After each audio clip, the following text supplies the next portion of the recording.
Talk radio for the masses. Headline edition, July 8, 1947.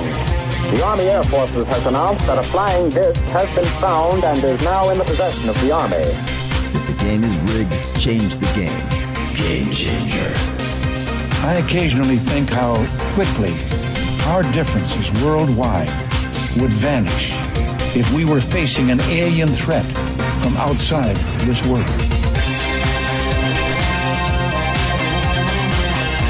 This is Fade to Black with your host, Jimmy Church, on the Game Changer Radio Network and KGRA, the Global Radio Alliance. I need your help to get to the year 1985. You are listening to Fade to Black with Jimmy Church on the Game Changer Network.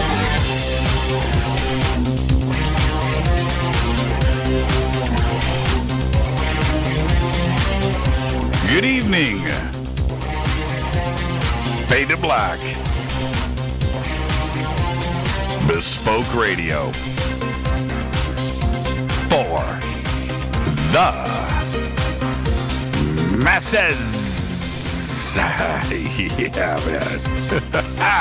How you doing? Today's Monday, April 13th, 2020.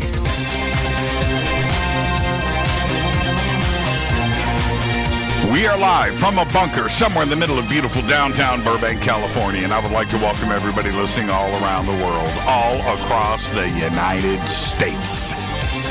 Hither and thither, to and fro, back and forth, up and down, east and west, north and south, far and near. This is Fade to Black for KJCR, the Game Changer Network, and KGRA, the Planets. I'm your host, Jimmy Church. What is cracking, everybody? How you doing? I hope you had a great weekend. We did. That's right.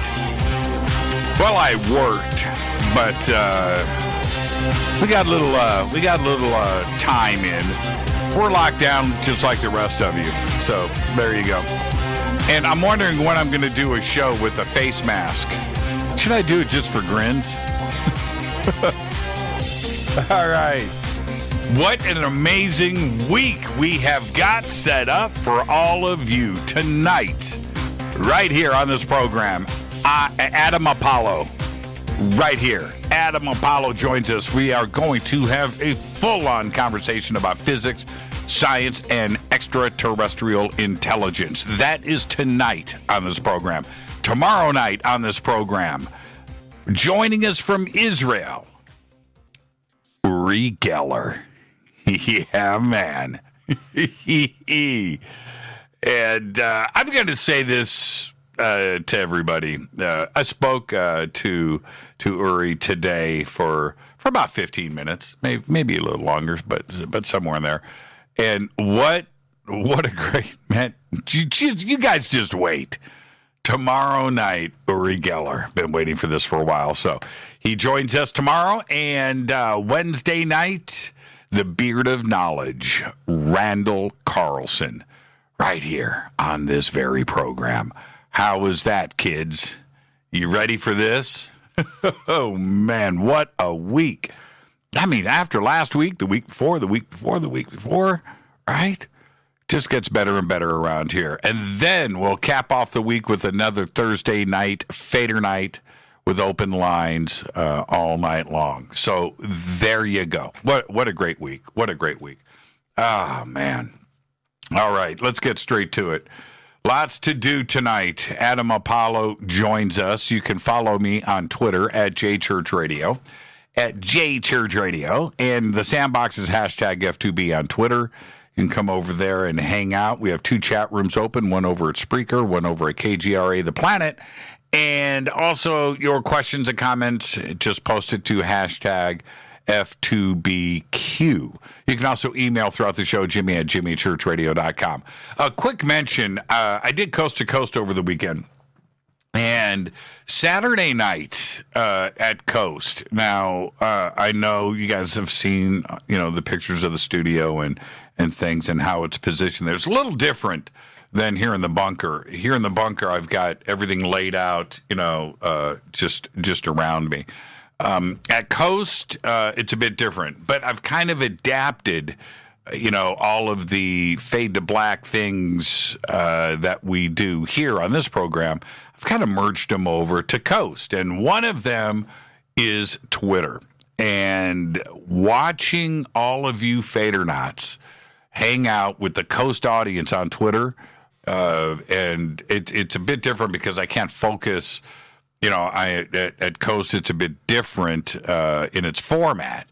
And also, Twitter over there, when I say it's on my left, it's on my left. It sits over here. So I can't look at it during the show. In front of me at Coast is the studio with the engineer and the producer over there, and they're working, and people are talking to me in my ear, and things are going on and stuff. So it's different. Plus, I've got that complex phone system there that I have to deal with. So it's a little different. But during the breaks over at Coast, I just turn and I step over because I'm standing, and it's a big round thing with all these buttons and faders and control things in front. I don't touch any of it, but it's there for some reason. I guess if the engineer gets sick and goes home, I somehow could still do the show, I think. Anyway, so I go over to my left, and I hang out on Twitter, and I'm watching all of you Fadernauts. You guys, with the Coast audience, hanging out together. It is so much fun. It's a little slice of home. It is. And I want to thank you for that. It was just a great show on Coast from beginning to end. Dr. Greer was amazing. And how about Deep Prasad? Deep Prasad, and he was in Toronto, which means he was actually on with us from 3 a.m. to 5 a.m., bringing the big brain stuff. He was absolutely fantastic, and so thank you, Deep, for that. It was just a great show. Which brings me to today. So let me get all of my stuff out of the way. Hello to everybody on YouTube, Twitter, Facebook, Spreaker, TuneIn, KGRA, TalkStream Live, iHeartRadio. Who am I? I'm leaving a couple of things off, but hello to everybody out there. Okay, all right. I keep mentioning it. I'm not, I don't think I'm ever going to stop. And that is, it is time to get your immune system in check. Quit playing around, quit procrastinating. It's just one of the things that you need to do. And it's simple and fun when you have a company like Get the Tea and GetTheTea.com, where you can go and just get everything that you need to make sure your body is correct. And you're going to be so happy that you did it. Visit GetTheTea.com, and when you get over there, go to their specials page and get loaded up on, what I take. I take moringa drops, and I take pine bark drops, and I take olive leaf extract drops every single day. I drink the super strength tea every day. And of course, CBD. So I do all of that, and other things too as well. I take multivitamins and things, and you can get everything that you need over at GetTheTea.com. That's it. Just go. You'll be so happy. 3 months from now, you're gonna go, wow, these changes are amazing. GetTheTea.com, and when you go to checkout, use the promo code FADER, FADER. You will get free shipping on all orders over $50. Visit GetTheTea.com. All right, you'll be so happy. Next time around that this kind of stuff starts hitting, you're gonna feel. What's the word? What's the word I want to use? You're gonna feel cocky. You're gonna feel strong. You are, okay? GetTheTea.com. And I also want to welcome our latest sponsor. Billy Carson just launched his TV network, his internet TV network, and it is Forbidden Knowledge TV. ForbiddenKnowledge.tv is the website. He's got over 1,000 programs and episodes up and ready for you to check out. You can do everything for free for 3 days. You get a 3-day trial. And go and click through and check out what he's got going on over there. The banners are over at JimmyChurchRadio.com.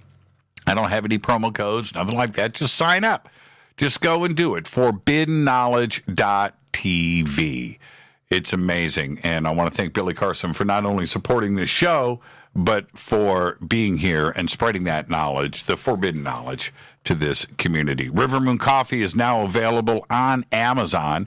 They have their own Amazon store. And if you are an Amazon Prime Fade or Not, you also get free shipping. Stuff's already discounted, and you're an Amazon Prime member, you're a Fade or Not, you get free shipping. If you use the promo code Jimmy RMC, all caps, Jimmy RMC, you're going to get an additional 5% off of your already discounted pricing and free shipping.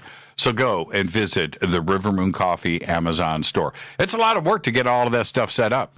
And just like you're imagining, okay, I want you to understand this. River Moon has to ship to Amazon, to their warehouses, Fade to Black blend. That's how that works. It goes. You have to get all of that set up and all of the other River Moon Coffee stuff. That goes to Amazon. It ships there. When you order, Amazon's got those robots. Comes in, plugs the Fade to Black blend on the thing, puts it in a box, and ships it to you. All of that had to get set up. And so I don't know how they do it and the discounted prices and everything else. I don't know. But go and visit their Amazon store today, Fade to Black blend. And, of course, we introduced our new blend. It is called Game Changer. Game Changer. Yeah. Breaking news. Remember Oumuamua? Remember that? Remember Oumuamua? Our first interstellar visitor from space happened 2 years ago. You remember that? Well, a report was released today by Yun Zhang, that's a person, by the way, of the National Astronomical Observatories of the Chinese Academies of Sciences, and suggesting now that it was probably a fragment of a larger body that was torn apart by gravitational forces during a close flyby of its own native star. I don't know what star that would have been and how far away. Think about it. Alpha Centauri, 4.5 light years away. And anything else, it starts to rocket up in numbers, right? Well, anyway. And it happened to choose this solar system and fly by. Anyway, all right, let's just say that that's fine. But, except, Oumuamua displayed non-gravitational acceleration. That's right. As it cruised by us, and gravitational acceleration is, when you fly by a planet or a star, right? This time around, that motion can't be attributed to those tugs by the sun or Jupiter or Uranus. No. Such motion can be caused by cometary outgassing. That's a possibility. And that pushes an object, like thrusters on spacecraft. And that makes sense, too. Oumuamua displayed no signs of outgassing and no visible tail or coma. Now, I don't know what Oumuamua was, but rocks driving around space don't take turns and accelerate on their own. I'm just saying. I don't know what it was, but I don't think it was a rock. All right. Other news. President Daniel Ortega of Nicaragua has not been seen in public for over 40 days, and nobody knows why. The last time the 74-year-old leader was seen in person was during a televised military event back on February 21st. He was seen virtually on March 12th when he participated in an online conference call with the heads of state from Central America's system of integration to discuss the pandemic. Other than that, he's disappeared. Nobody knows why. The StarWorks UFOs and Artificial Intelligence Conference in Laughlin, Nevada, November 5th through the 8th, is still on. Visit StarWorksUSA.com for tickets and info. Grant Cameron's going to be there. Paul Hynek, James Fox, his new film, The Phenomenon. Alan Stivelman, Witness of Another World, great documentary with Jacques Vallée. All of that is going on. And remember, I'll be hosting, I'll be speaking, I'm going to do a lot of things there. And Rita's going to be there, our entire Fade to Black crew. So just go to StarWorksUSA.com for tickets and info and everything you need right there on their website. Also, Disclosure Fest, which is scheduled for June 20th here in Los Angeles, downtown at the historic Los Angeles Park, is still on. We are in contact and communication with the state of California and the city of Los Angeles, and they are saying, for now, the event can happen. Now, last year, we had around 20,000 attendees. We're anticipating 20,000 attendees. One-day event, and it is free. So just go to disclosurefest.org for everything that you need. All of the initiatives and everything that we do there is over at disclosurefest.org. If there is any changes, we have another date that we can use, which is at the end of August. Okay, and we'll make those announcements right here on this program. Okay. Where am I at? Let's just get the show cracking. Let me go straight to it. Hellboy, Ron Perlman. Today, can you believe it? Ron Perlman is 70 years old. That is unbelievable to me. Al Green, the Al Green, today is 74. Al Green lives in Memphis.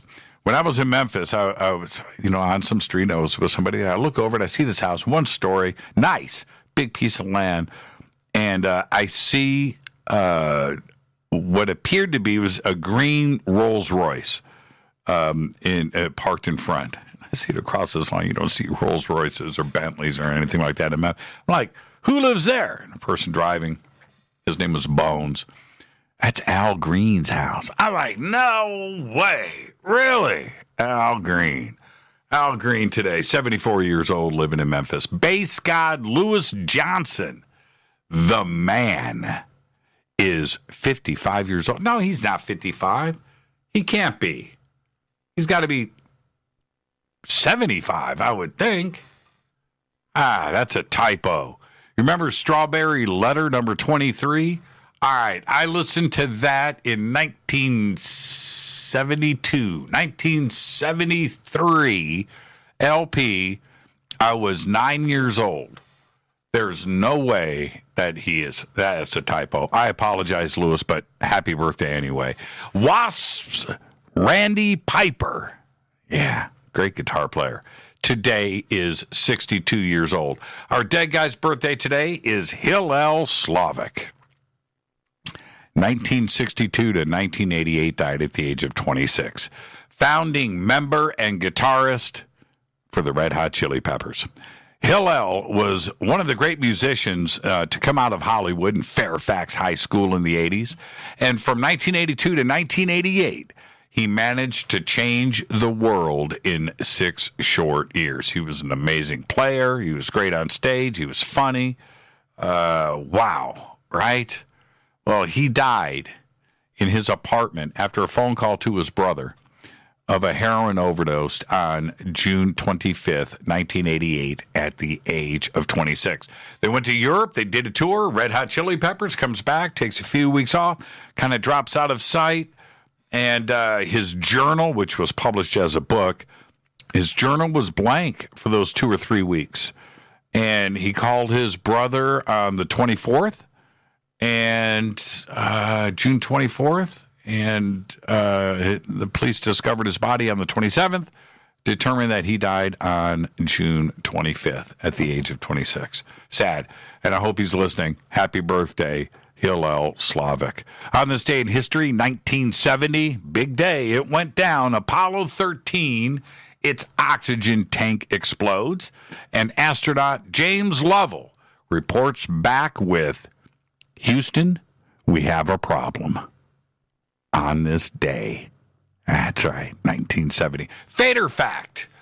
In 2003, Michael Jackson went grocery shopping in a closed-down supermarket with all of the other people in the supermarket being actors and friends dressed up as shoppers. That's right. He said he just wanted to experience what it is like to be an ordinary person. That's right. That is your Fader fact. Can you imagine? It's kind of surreal, isn't it? That you would do that just to see what it's like because you've never done it. Amazing.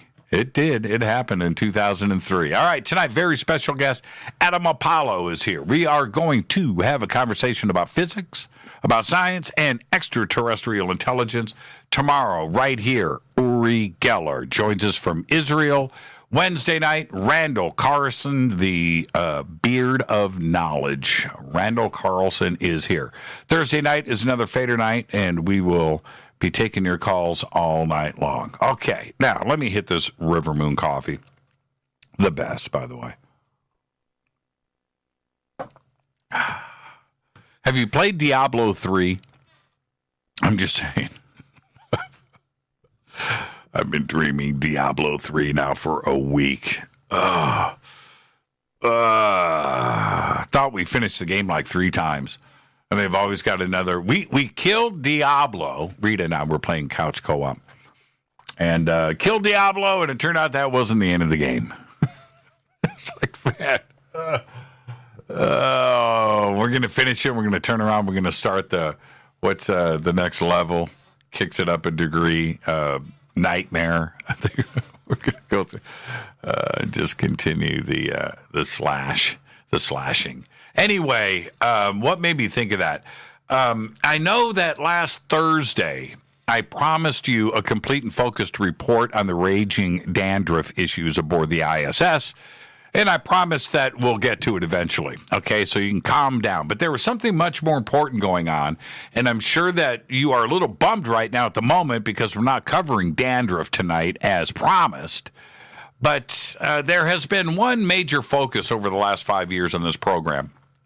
And that is to not only research the consciousness side of the UFO question, but the science side as well. And I spoke about this on Coast to Coast over the weekend.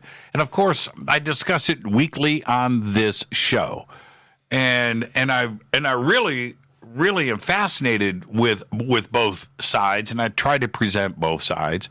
And it's even more exciting when I'm able to do both at the same time. And I know that from my own experiences, some with many of you listening right now, that if you go out and focus, right? If you go out and focus and you have fun at night, maybe during the day, and you want to see something, well, you usually do. There's a connection there.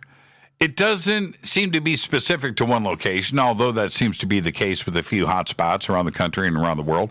But they can happen anywhere at any time. You just have to want it, man. You have to be in the right mindset, right? This is the consciousness side of it. And I've proven it to myself countless times. We know that there is something going on.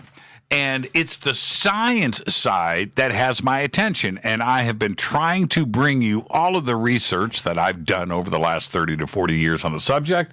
And for me, it's when you get someone involved in the physics and science that has had their own experiences and are willing to come forward and discuss what may be happening. We did that Saturday with Dee Prasad.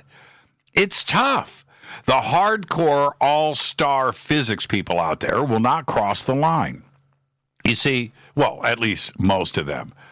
And whatever the reasons are, it doesn't matter.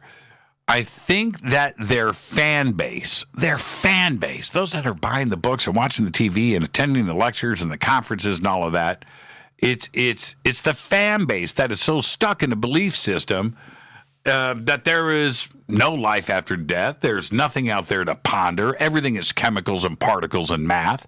Anything beyond that means nothing to them. And that's the truth. And it's because this has been the dogma of the hardcore science crowd for such a long time. To suggest anything else, well, they would lose the fame that they've gained over the years. You don't want to do that when you're a rock star, right? They don't want to do that. They've gained all of this fame, rock star status through huge lectures and books and television. To suggest anything else, Well, they would lose that fame. Consciousness, the what and why of its existence is something that just cannot be discussed. They won't do it. It's always brushed off when it comes up in a discussion or an interview or a presentation, and they just can't go there. Those rock star physicists will talk all day long about multiple dimensions. They'll talk about time travel, parallel worlds, the multiverse, entanglement, quantum measurements. They'll do all of that. But just try and talk about consciousness. Seriously.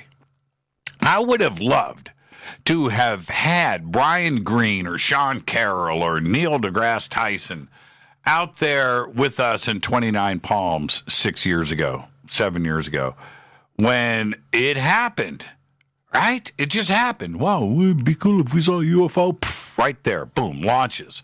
Right there, out of the blackness of the desert up into the sky. And to have Brian Greene or any one of those rock star guys witness that and then explain it, right?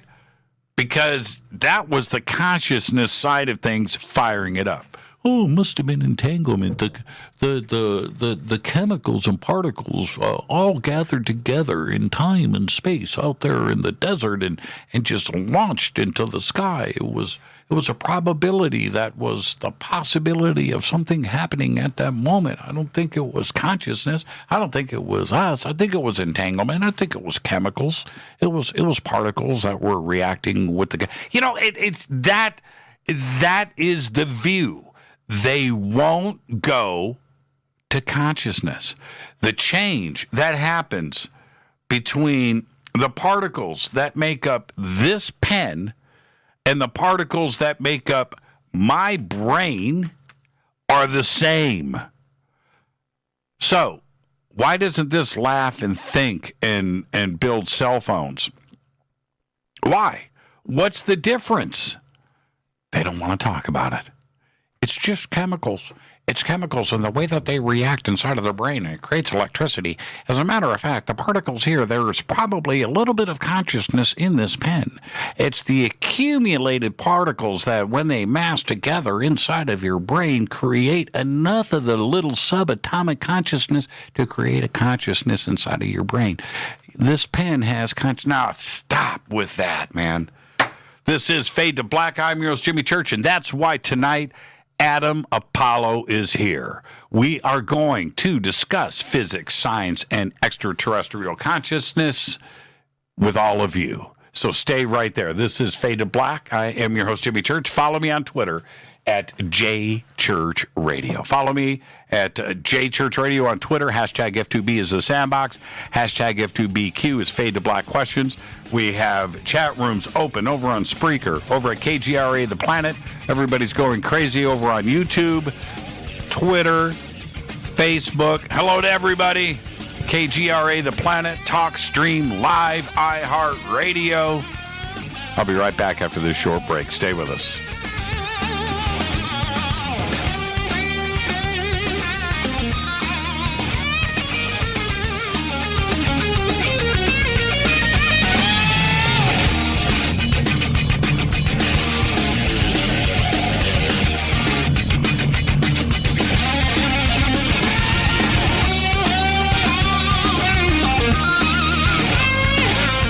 This is Nicole Church, daughter of you-know-who, and you're listening to Fade to Black on JimmyChurchRadio.com and the Game Changer Network. You're listening to Jimmy Church, Fade to Black. Fade to Black will now pause for alien identification. The station that talks the net. KGRA Radio. When you take the beans from Central America with dashes of Indonesian and African mixed in and then roast it to the dark side of Fade to Black, you create the ultimate brew of fringe. Introducing the Fade to Black blend from Rivermoon Coffee. Yes, Rivermoon's darkest customized roast was created for the love of Fade to Black. The alchemy of masterful roasting and smoking the beans is in every sip of this full-bodied dark Java. I need my coffee dark, deep, with distinct bittersweet chocolate highlights, just like the bunker. Leaning further into the darkness of the roast is Fade to Black Blend from River Moon Coffee. Just click on the banner at jimmychurchradio.com and use the promo code F2BBLEND for 15% off of your order today. Go Beckley Teppy. This is Jimmy Church of Fade to Black, and you can get our podcast for just $2 per month. All you have to do is click on the podcast banner over at jimmychurchradio.com. OMG! People are jumping on board to the Life Change Tea Regiment. Brew, steep, and drink for a gentle, taste-great cleanse. It's changing how they feel. See what everybody's talking about. Log on to getthetea.com. That's getthetea.com. Life Change Tea aids in digestive slowdown and helps people get moving down a healthy path. We won't make claims. We'll just let you decide. Experience is much better than a commercial anyway. If you want results, log on to getthetea.com and purchase your super strength cleansing tea. You won't be disappointed. And if you're looking for some mind-body suggestions, go to YouTube and punch in the search bar Health Matters Now. That's Health Matters Now. Put power into your health now. So, getthetea.com. That's getthetea.com for super strength tea.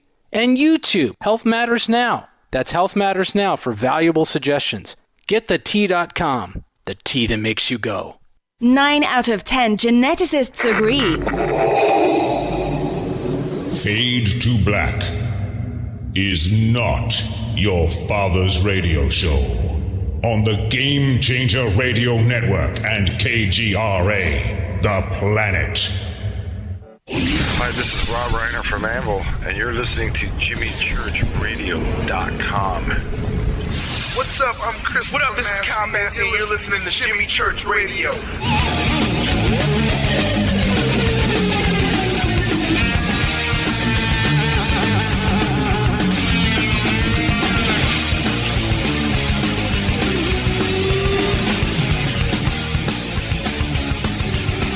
Welcome back, Fade to Black. I'm your host, Jimmy Church.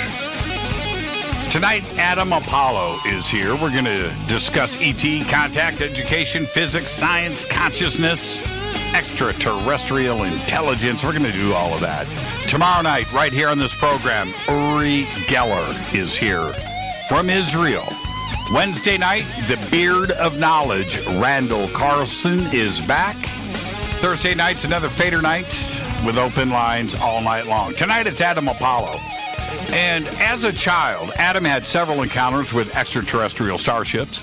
And since awakening at 15 years of age, Adam dedicated himself to the extensive studies in theoretical physics, symbolic geometry, past life recall, Sanskaric healing, Taoist alchemy, martial arts, energy therapies, occult magic, and many diverse ancient and modern spiritual traditions and practices. He is a founder of the Unified Movement and is a faculty member and the lead systems architect for several international online academies. These include the Resonance Academy for Unified Physics, the Guardian Alliance Academy for Self-Mastery, and the Visionary Arts Academy. He has also provided development, consultation, and white paper editing for multiple organizations focusing on sovereignty, decentralization, and cryptocurrencies, including Swarm.Fund, the Economic Space Agency, Trust Graph, the Decentralized Identity Reputation Kernel, Eve's Share, Terra MX, and others. He's got lots of websites. They are all linked over at jimmychurchradio.com. I'd like to welcome back to the program Adam Apollo. Adam, good evening, my man. How you doing? Thank you so much for having me, Jimmy. Glad to be with you tonight. You know, I don't know if you heard my little opening rant / monologue discussing rock star physicists. And this... This is the deal. Tell me the deal. Well, we'll get to them in a second. But as I was doing all of this, I was thinking to myself, we have on Adam Apollo tonight, one of the rock staringest dressed side of guys that we have out there in our community. And you are our rock star. But the other rock star physicist guys out there, what really gets to me is that whatever their imagination is, where they may ponder in certain subjects like consciousness and what that may be in the pursuit of it, ghost and the paranormal and life after death and religion and gods and all of that, they will not discuss it publicly because their fan base is so indoctrinated, right? Yeah. And they just can't go there because they don't want to lose their rock star status. And I complain about that. Am I wrong? No, you're absolutely not wrong. I mean, the general consensus of the academic world is that if you say things, write things, or do things that would threaten your tenure, you're crazy. So don't do it. And it's part of the reason why I stepped out of that path a long time ago and, left my college at UNCA and was like, okay, I see where that path leads. And that doesn't lead to the comprehensive, holistic truth that I'm interested in. And why is it that, and I know that their audiences, their lectures, and I'm talking about, the Brian Greens and the Sean Carrolls of the world and Neil deGrasse Tyson, when you see them, love those guys. Yeah, they're rock stars. They truly are. And they walk out on stage with these ginormous crowds and the accolades, and much of it is deserved. There's no doubt. But they don't want to lose that because the amount of boos that would hit the stage if they even dip their toes into a consciousness conversation or spirituality, they no matter what they may want to investigate or research, they can't do it. Yeah, it's very true and unfortunate, really, because I think that with the appropriate sort of philosophical framework and approach to questioning things, establishing proof through logic, through experimentation, through acknowledging and recognizing experimentation that's kind of maybe a little bit further out of the box than most, there are plenty of grounds to enter into those conversations and explore from that realm. A lot of those guys, tended to make it big after putting out a book and getting a TV deal or a movie deal in one way or another. And by doing that, you get a gargantuan audience. And part of the avatar, so to speak, that they've had to play is playing that hard-edged, I'm the academic guy, but I'm going to speak in an interesting way and get you kind of poetically inspired about the mysteries of the universe. But you may not actually get a lot of their personal work, maybe even, because if we look at someone like Isaac Newton, most people don't know this, but Newton was a deep-level alchemist. He studied consciousness probably vastly more than he studied gravity and things like that. And the Bible. And most of us have lost that archive of his knowledge, but only recently has some of that started really coming to light. That's right. I mean, he was a biblical scholar, and even though that is openly discussed today, that the Isaac Newtons of the world, they're out there in physics, but they're not out in front in physics and science, and it's really strange. What do you think? Okay, all right. You're out in the desert. You're out in the desert. Adam Apollo. Yeah. You're out in the desert, and you've got Brian Greene with you. And something happens, right? Something happens. You pick the subject. Something appears in the sky, maybe an apparition in front of you, somebody something physical goes down, and Brian Greene witnesses it. Does he discuss that in public? I mean, if it's if it's a starship, then probably my guess is that he would probably receive it fairly well. Maybe he actually would accept the fact that he just saw something he didn't know how to explain, some kind of aerial craft. He'd go down the logical path of maybe it's, a special secret black ops government vehicle, or I don't know. But is he going to go and talk to his audiences about that? No, probably not. And the reason is because, again, like you said, he doesn't want to debase himself and throw himself off the roof. Where Brian his brilliance is in, exploring sort of leading edge unified physics principles. But I also see, when I read The Elegant Universe when I was 17, that was back in 1998. I saw immediately that there's a lot of dead ends when you go down that road, because string theory becomes over time more and more abstracted and less classical, meaning that it reflects things mathematically very well, but doesn't point to our direct, tangible experience of reality and the experimentation that we witness very well. So, it's been the journey of bridging the work of people like Brian Greene and Lee Smolin, who wrote the first equations in quantum gravity, has a great book called The Roads to Quantum Gravity. I also read that when I was 16 or 17.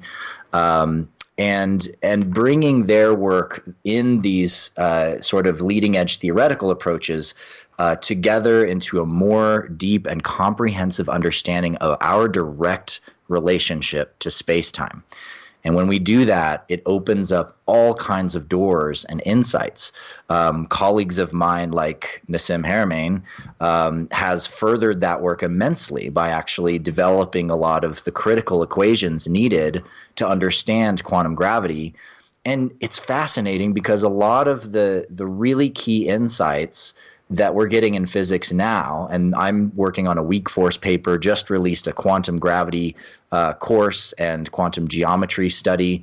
And a lot of the insights that we're getting, it's so fascinating, but they point right back to all of these different metaphysical traditions, spiritual traditions, religious traditions throughout history, that in fact the symbols that they hold sacred and dear across all of these different groups around the world, those symbols, those geometries and structures are actually embedded in the fractal, holographic, geometric tensegrity of space-time itself. Well, and when you take these concepts, and I fully understand that you have a physicist that is verbalizing and painting a picture of the equations.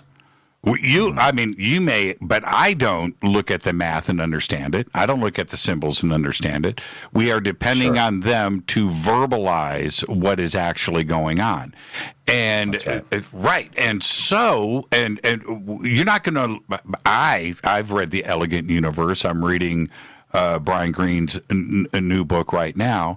And I don't learn physics from that. There's no equations or math in these books. It's their prose that I'm depending on to explain what is theoretically happening with these equations, right?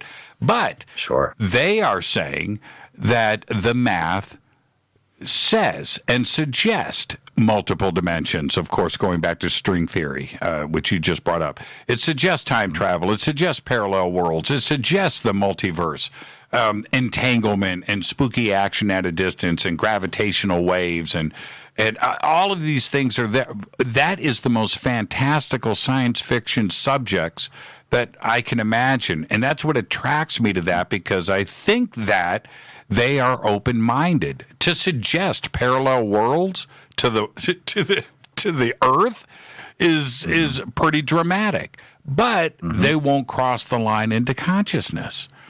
That the math doesn't support that, and they can't push it in that direction. And that to me is you can't have it both ways, and I don't understand why. Maybe you can help me. Well, it's not that the math doesn't support it. It's just that they haven't recognized the patterns in the math that point to it. So I've been working with a gentleman named Robert Edward Grant for the past year and a half or so. Beautiful man. He's a faculty in my Unified Physics Academy. You can take a couple of his courses there at the Resonance Academy. But he's a polymath, and a brilliant one at that. And if there's one thing I've learned from Robert, it's that if you're willing to actually unpack the root of numbers and look at the symbols in numbers and the way that numbers interact, the way that numbers engage with each other, it reveals to us that there's a deeper architecture to mathematics itself that I would say points to the underlying field of intelligence that is part of the universe itself, that is inherent in space-time, and that, emerges in through the field of each of us coming into exploration of it, so to speak. One of those examples, that he loves to use is between the numbers 2 and 5. Sometimes kids notice immediately, why is the 2 the upside down 5 and the 5 is the upside down 2? Well, isn't it interesting that 1/2, so 1 divided by 2, gives you 0.5, and when you take 1/5, you get 0.2. So they're inversions and mirrors of each other. There's also lots of magic that happens with 3, 6, and 9 and their relationships to each other, with 1 and 8. And there's a dynamic to mathematics at a deeper level. And one of the things that Robert's been exceedingly good at is showing how each one of the major mathematical constants that we know of, so like phi and pi and alpha and Euler-Mascheroni, all of these different constants actually have direct relationships to each other, and most of them have never been known. And I love to describe the constants as kind of the verbs of math. So you can think of like a pi is the making of a circle. In other words, it's literally the energy of what creates rotation.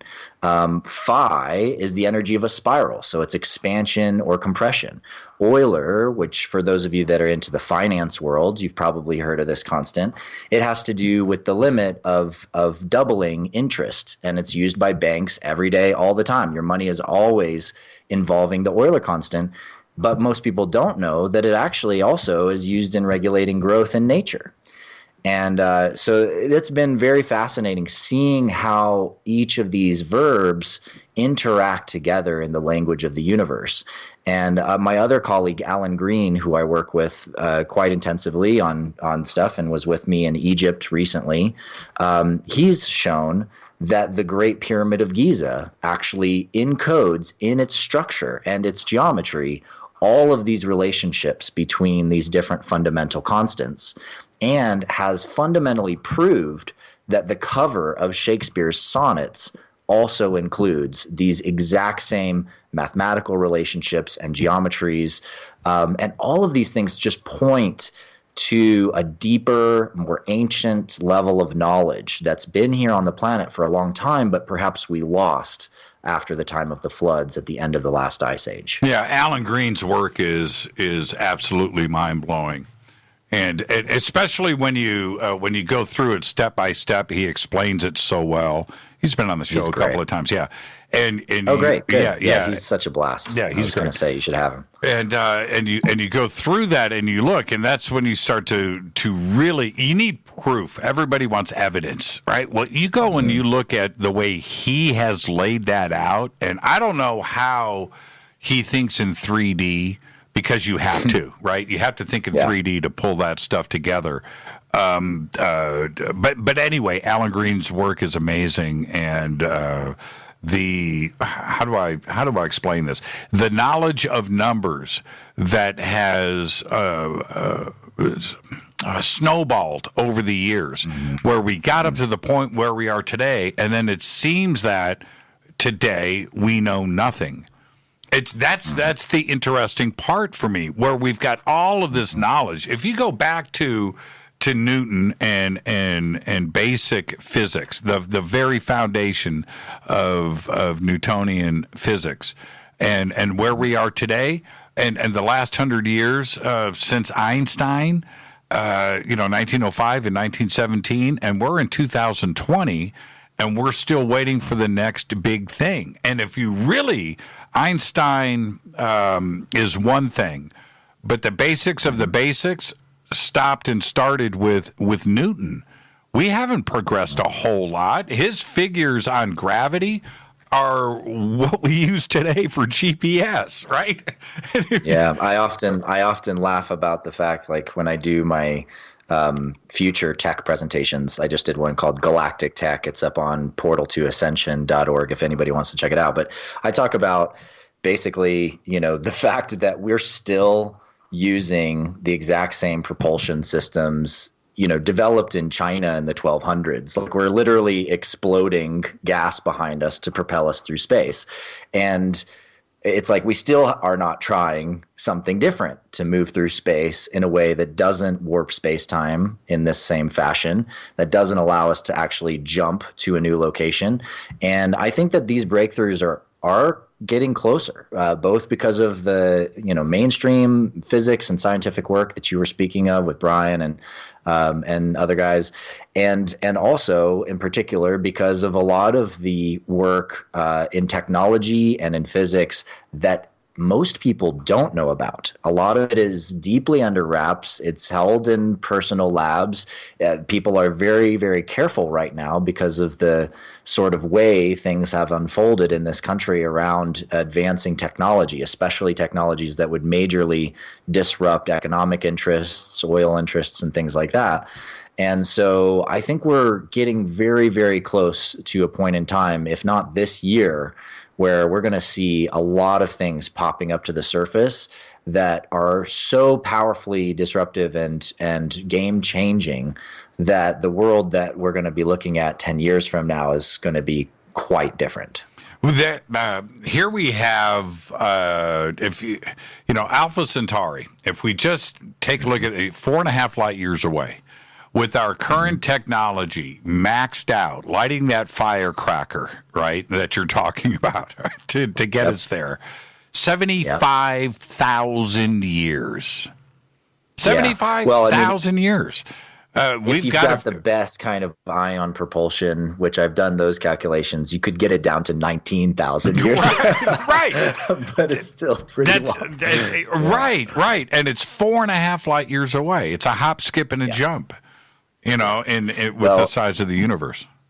Here's the issue. I mean, the issue has been that I like to call it pushing pencils through the fabric. So it's like you're pressing against a high tensegrity field of force. The vacuum space, it's not empty. It's full of energy. So when we press against it, that's why we feel G-force right away. I mean, all you got to do is just barely hit the gas in the car, or at least in my Subaru WRX, I barely hit the gas, and it's like, and immediately you feel the pressure of your body against the gravitational field, against the field of space-time itself, which is just space-time and curvature. And the more we push against it like that, the more we're actually bending space-time, and that's how we get time dilation. And, we start to distort our experience of time versus those outside of us. So even if you do speed up almost to the speed of light, you happen to get to that star Alpha Centauri in your lifetime, and let's say you get almost all the way to speed of light, you get there and it's, it only takes you 4 light years or whatever, you get back. For everybody else, even though for you a very short amount of time has passed, 10 years have passed on Earth if you just go straight there and back, and this is just not reasonable for space travel. But what people haven't really realized, and this is missing from a lot of the mainstream thinking and studies, I mean, warp drive is close. Guys like Harold White at NASA, they've thought about, okay, is it possible to contract space in front of a craft and expand it behind the craft? It's not a bad idea, although it's also not super, super practical from an engineering standpoint. Whereas the approach that I've suggested for years, and this has come from my personal experiences, is that you could create an envelope that separates the internal space-time of a craft from the external space-time. And by creating this envelope, like a bubble around the craft, you're literally separating it from that tension or the knotting of the fabric around that craft.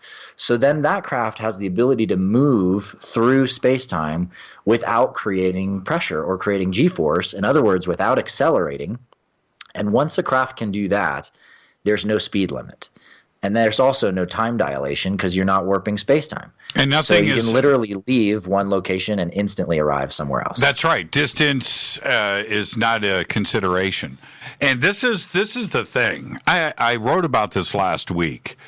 It must be, for an advanced civilization, this type of travel and navigation, simple. Mm-hmm. It's simple. Yeah. It's got to be easy. It's got to be easy. Just like if we went back to 1900, 1890, the first gas engines and steam engines and things and cars, all of that was magic. And it was difficult, it was complex, and it needed to be fine-tuned. Today, automobiles, motorcycles, bicycles, electric skateboards, whatever, transportation today is easy. It's an afterthought. And it's got to be the same way. When we get to that point, right, where ET is, we will find out that it's actually easy for us. We just have to figure out how to get it done, don't we? Yeah, that's absolutely right.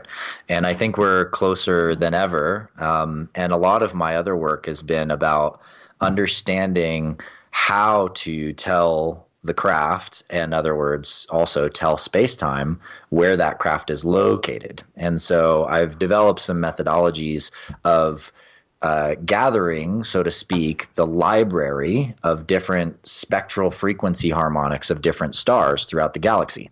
A simple way to understand it is like when we identify a star looking up at the sky, this giant, massive, gargantuan ball of gas, each star has a very, very specific fingerprint. And the fingerprint is actually what the star is made of and what it's burning. So each star has a certain amount of hydrogen burning and oxygen burning, all the different elements. And all of those elements form a little rainbow.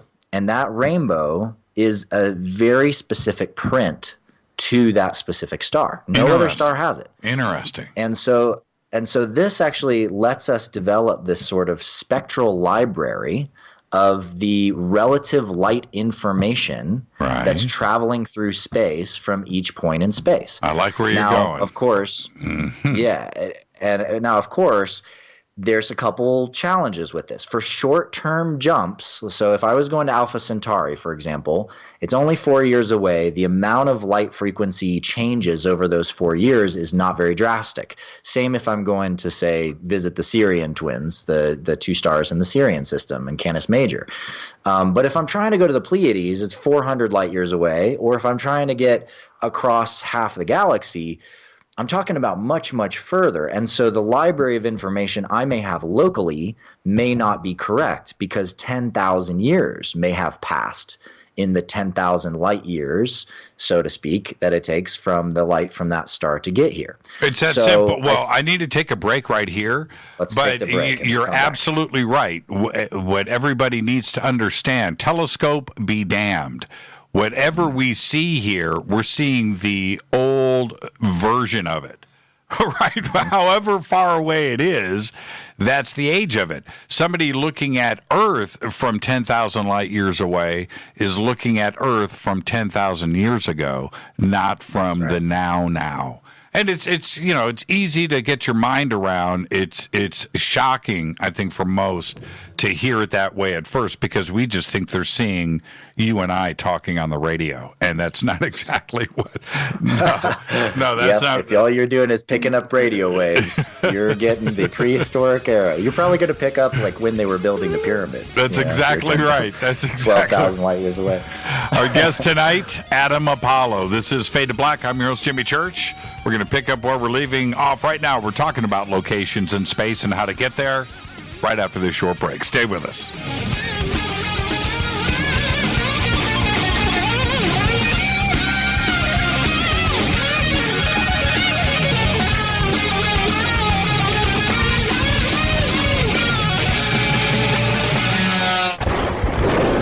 This is Fade to Black with Jimmy Church on the Game Changer Radio Network and KGRA, the Global Radio Alliance. This is KGRA Digital Broadcasting Station, Salt Lake City, Utah, Van Buren, Arkansas. Hello, my name is Billy Carson, and I am a best-selling author and the founder of ForbiddenKnowledge.tv. Together with my team, we have built an all-new conscious streaming TV platform designed with every family member in mind. If you have ever wanted to travel the world and attend lectures and workshops from your favorite speakers but weren't able to, look no further. ForbiddenKnowledge.tv. There are dozens of workshops and lectures from speakers you know and love. We have also included amazing categories to assure that your consciousness is entertained and elevating on a daily basis. Amazing interviews, ancient history, ascension knowledge, wisdom teachings, documentaries, conspiracies, mysteries, health and fitness, conscious cooking, meditations, finance, yoga, and so much more. To start your free trial on any mobile device or computer, surf to ForbiddenKnowledge.tv. That's Forbidden Knowledge with the number 4, ForbiddenKnowledge.tv. Again, visit ForbiddenKnowledge.tv today. Introducing the new Surfer Music app. Listen, Fade or not, you know I love my music. This is my go-to for all things notes. The Surfer app is a brand new concept in music listening. Surfer is free, providing unlimited access to thousands of live streaming radio stations. Surfer is an exciting, interactive listening experience. Discovery and surprise are built right in. Surfer is your destination to discover and rediscover great live streaming music. It features high-quality audio streams, free access to music from thousands of live streaming radio stations, unlimited listening, unlimited skipping. You get a music visualizer, and you can also select your favorite channels. Get it at the Apple App Store or Google Play. Just search Surfer Music or click on the Surfer banner at jimmychurchradio.com. Go Beckley Tepe.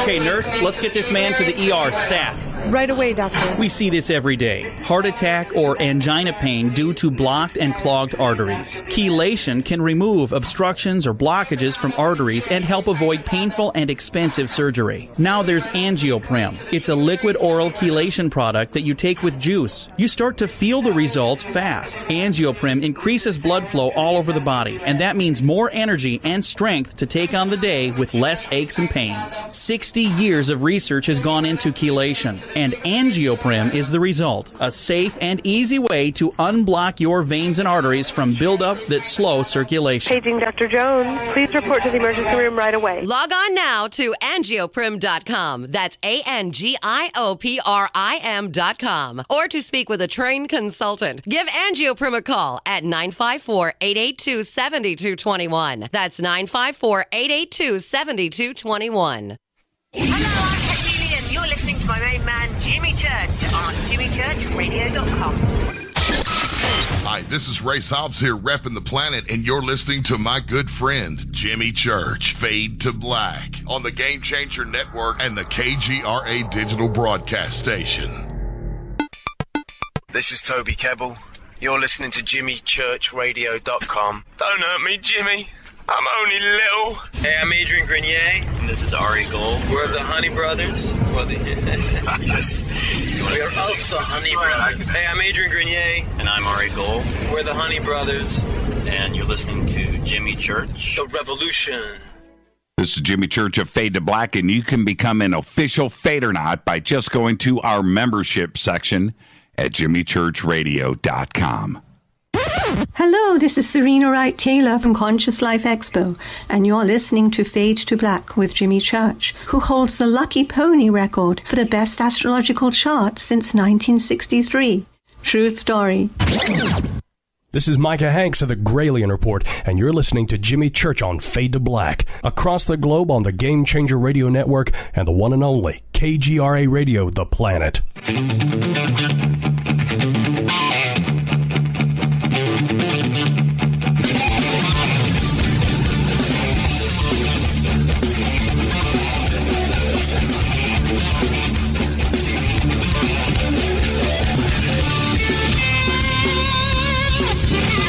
Welcome back, Fade to Black. I'm your host, Jimmy Church. What a great week we've got here on Fade to Black tonight. Adam Apollo joins us. Tomorrow night, Uri Geller from Israel. And Wednesday night, the Beard of Knowledge, Randall Carlson is here. All right. Tonight, it's Adam Apollo. And Adam, okay, this is... I want to stay on this location in space question because it boggles the mind when you start to get into this. And I want to stay right there. But we need to go back and visit warp drives after this because the two definitely have to go together. But location in space, especially when you're dealing with space-time, and we understand 3 dimensions, and then you have the fourth, which time and space, but that is infinite, and the starting point for all of this is where you are at that moment. And it's very confusing because space-time goes in any direction. And so your location in space isn't like finding a location with GPS coordinates, here on planet Earth, because it's physical and we know our starting point and where we want to go to. In space, it's a whole nother situation. Kind of like in Star Trek when, they always have the star date. A date in space means nothing. Right? Exactly. A calendar in space is worthless. So we could simplify those ideas a bit for people too. Yeah. So how would you specifically dial in with your interstellar GPS? I like the frequency of stars. That's pretty interesting, but you would have to know the endpoint. Right? Because as you're traveling through space, wouldn't that frequency change? It would have to change over time. Yeah, it's all about triangulation. So let's wind back just a little bit, and then we'll ramp up to there. So okay. First, everybody can understand the nature of space and time being the same thing, because anybody who's ever moved through space knew it took time to do it. So if you walk across the room, it takes time. And the faster you go, there's a different experience of getting across the room. But there happens to be, this sort of theoretical limit, which is that when you speed up to travel across the room, you're pressing through the fabric, which is warping space-time. You're creating gravity by doing it. And when you do that, it takes more and more and more energy to go faster and faster until it takes infinite energy to reach the speed of light if you are accelerating. Now, what's interesting about things that are already going the speed of light is that anything that's already going the speed of light acts as if it has zero mass. And what we know is that if we continue following the curve, so to speak, of how time dilates, in other words, how time kind of stretches out and gets, longer and longer. If you saw Interstellar, they did a great job with this. They hung out for a few minutes on a planet with a big gravitational field. In other words, there was a lot of accelerating force moving into that planet. And when they get off, way more time has passed for everybody else, even though for them a very short amount of time has passed. But when you're going the speed of light, zero time passes. And this is very, very important to recognize, because that means if you have a way to move without pressing through space, without accelerating, then you can literally move as if you're in a space of zero time passing. Now, some people have gone down the road of oh my God, does this make time travel possible? And, I talk about this circulating light beams approach in one of my presentations, where we've literally spun light inside of a photonic crystal, and we've noticed that space-time starts to rotate inside of that rotating light. And this is connected to the engineering model that I've proposed around creating ring systems around a craft that's literally spinning light, and through the rotation of these counter-rotating light fields, you're actually touching into the structure of space-time itself and negating gravity at one layer, and at another layer telling space-time where you want to go. So how do we tell space-time where we want to go? So how would you jump halfway across the galaxy? Well, if you're doing very short jumps, like I was saying, you could bounce close to stars that you already know the frequency of, because the distance away is not so great that you can't actually see what the frequencies of that star are like and interpret those frequencies and tell the drive, all right, we're going this close proximity-wise triangulated between these three stars. But when you're trying to jump 10,000 light years, you're trying to jump all the way across the galaxy or great distances, it doesn't work to do that anymore, because over 10,000 years or up to 100,000 years, if you're all the way across the galactic disk, then during that time, that star may have even exploded. I mean, some stars that we see in the sky literally aren't there anymore. They're no because longer they already there. have gone supernova. Right. And you know, there's major changes in the way that the gases burn in stars over very, very long periods of time, and we're talking millions of years. But it's still not super reliable, because over even 10,000 years that might change. So there is an approach to this, and the approach to this is actually by recognizing that there are certain stars that have a very, very stable and measurable frequency change over extremely long periods of time. Like we're talking tens to hundreds of thousands to even millions of years. And those stars are called pulsars. And pulsars are a star that is basically spinning extremely fast, is an extremely high energy stable state.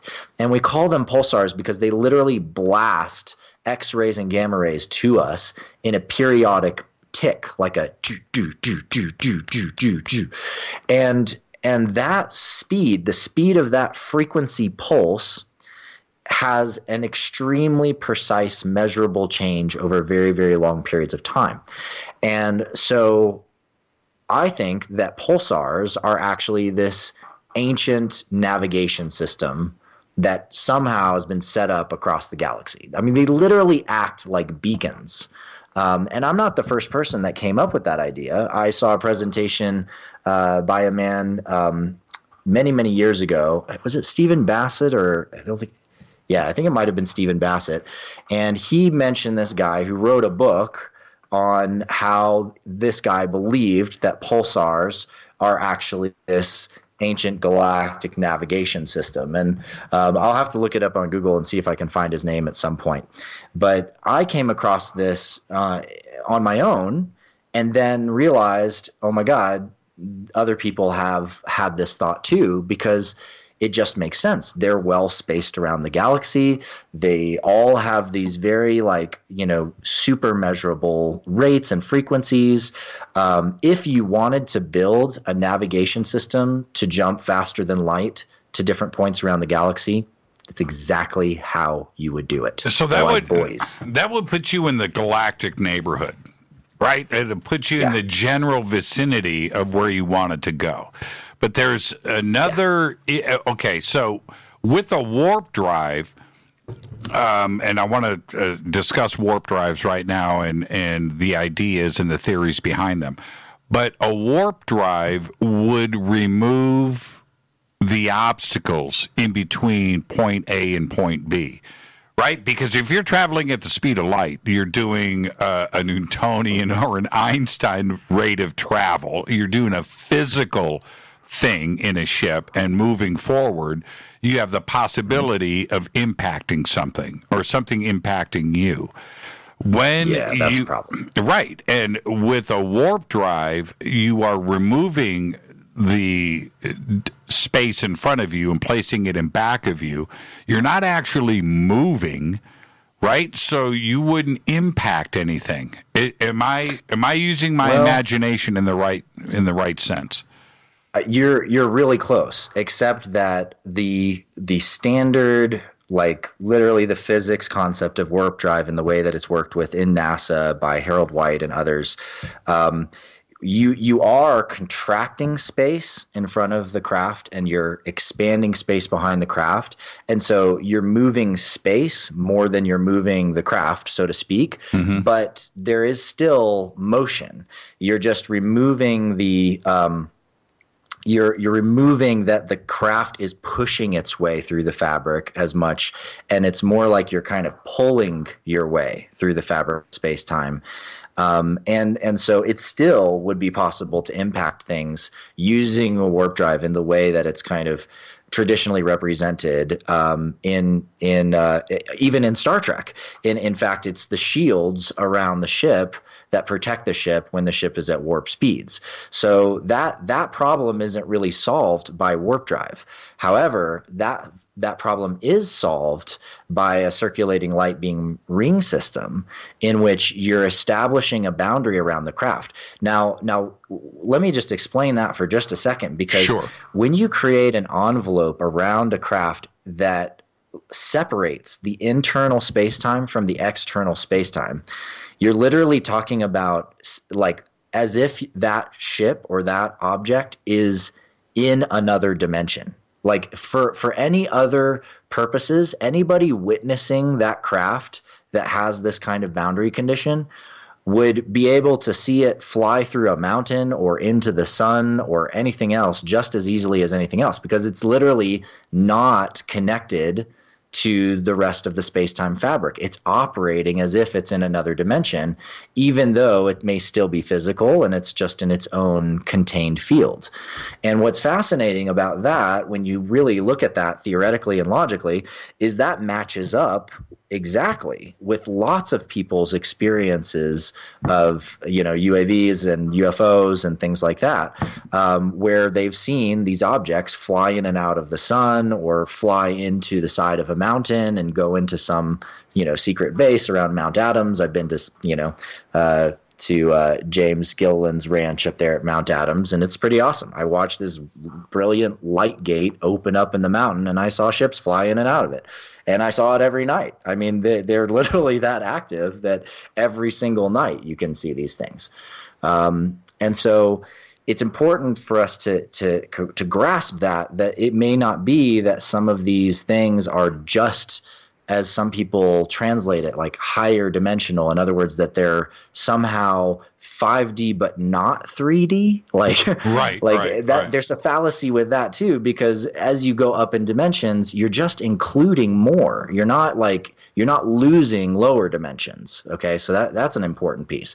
If you want to leave the 3D, then you just die. Like you just go into the spirit world. That's the quickest way to ascend out of the 3D. But if you want to go and develop 5D, 6D, 7D consciousness and capabilities, you're actually becoming more integrative in the way that you understand patterns in time, patterns in space, and etc. And a lot of these technologies by these higher civilizations highly leverage the capacity of understanding patterns in time, patterns in space, and ways to leverage that for transportation, for telepathic communications between star systems, because of course you can't use radio waves and beam it. And sorry, Jimmy, but the Fade to Black radio show is going to have to go telepathic at some point. Yeah, it is. We've got to entangle. We've got to entangle our next syndicator. That's right. So, with a warp drive, or your suggestion using light waves enveloping a craft, would this answer those physicists out there and astrophysicists that suggest that we aren't seeing the volume of interstellar space travel amongst the stars with ET that we should be? Going back to the Fermi paradox, and we will go back to this in a second. Is it because they're not actually traveling? We're not seeing things, with candles lit up behind them. We're not seeing that type of traditional space travel. That the way it's being done is these straight lines aren't happening. The trade routes between the stars. Would that be a correct way to put it? Yeah, well, there's a few layers to that one. And one is that, we're just now realizing that, how many planets are out there around stars. And the reason it's taken us this long to realize that, 99% of stars have planets, and possibly as many as 50% of those have planets that could potentially be in the Goldilocks zone. We've only just realized that because we've actually learned how to measure the light distortion in the gigantic star that's at the center of those solar systems, right? Mm-hmm. And so we can calculate the distortion in the light based on all these planets moving around it. But remember that planets, they're not gigantic beacons of light like stars. So they're very, very hard to see. And now imagine not a planet like Earth, right? But now imagine a starship that maybe, at the bigger end, some of them might be a city size or a state size. I mean, even some of the biggest motherships could be as large as a continent, right? Or a small moon, right? But that is still unbelievably small compared to the stars. And dim. Right? And dim. It's not reflecting light, especially if it's far away or in between stars. We have planets out there right now outside of our solar system that we don't know about. We barely found Uranus because it's not reflecting light, right? It's out there too far. Yeah. Right? Yeah, Uranus, indeed. Exactly. And so, when we see stars so easily because they're gargantuan explosions.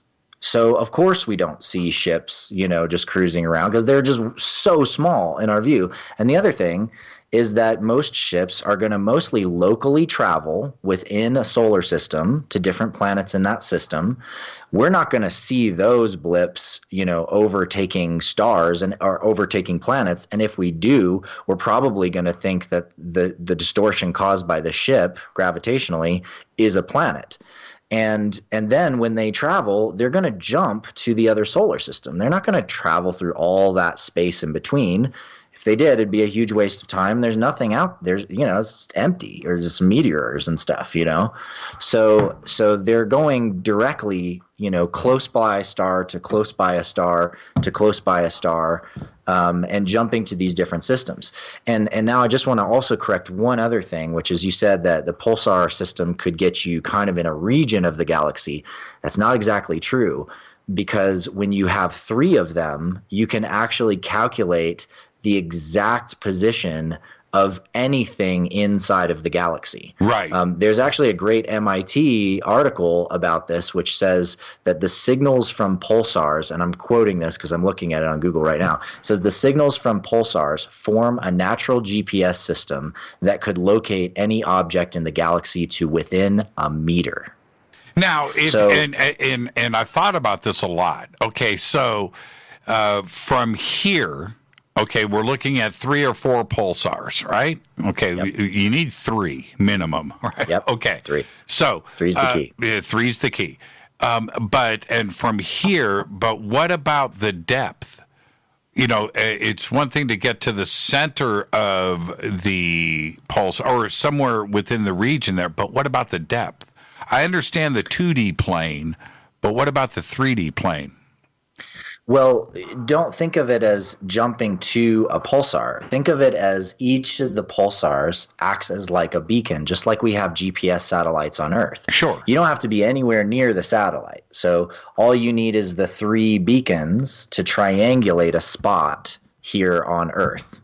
And so that's what you're doing, is you're using the 3 pulsars in a certain region of the galaxy, and you're triangulating those to a position that's very close to a star and a planets and a series of planets around it.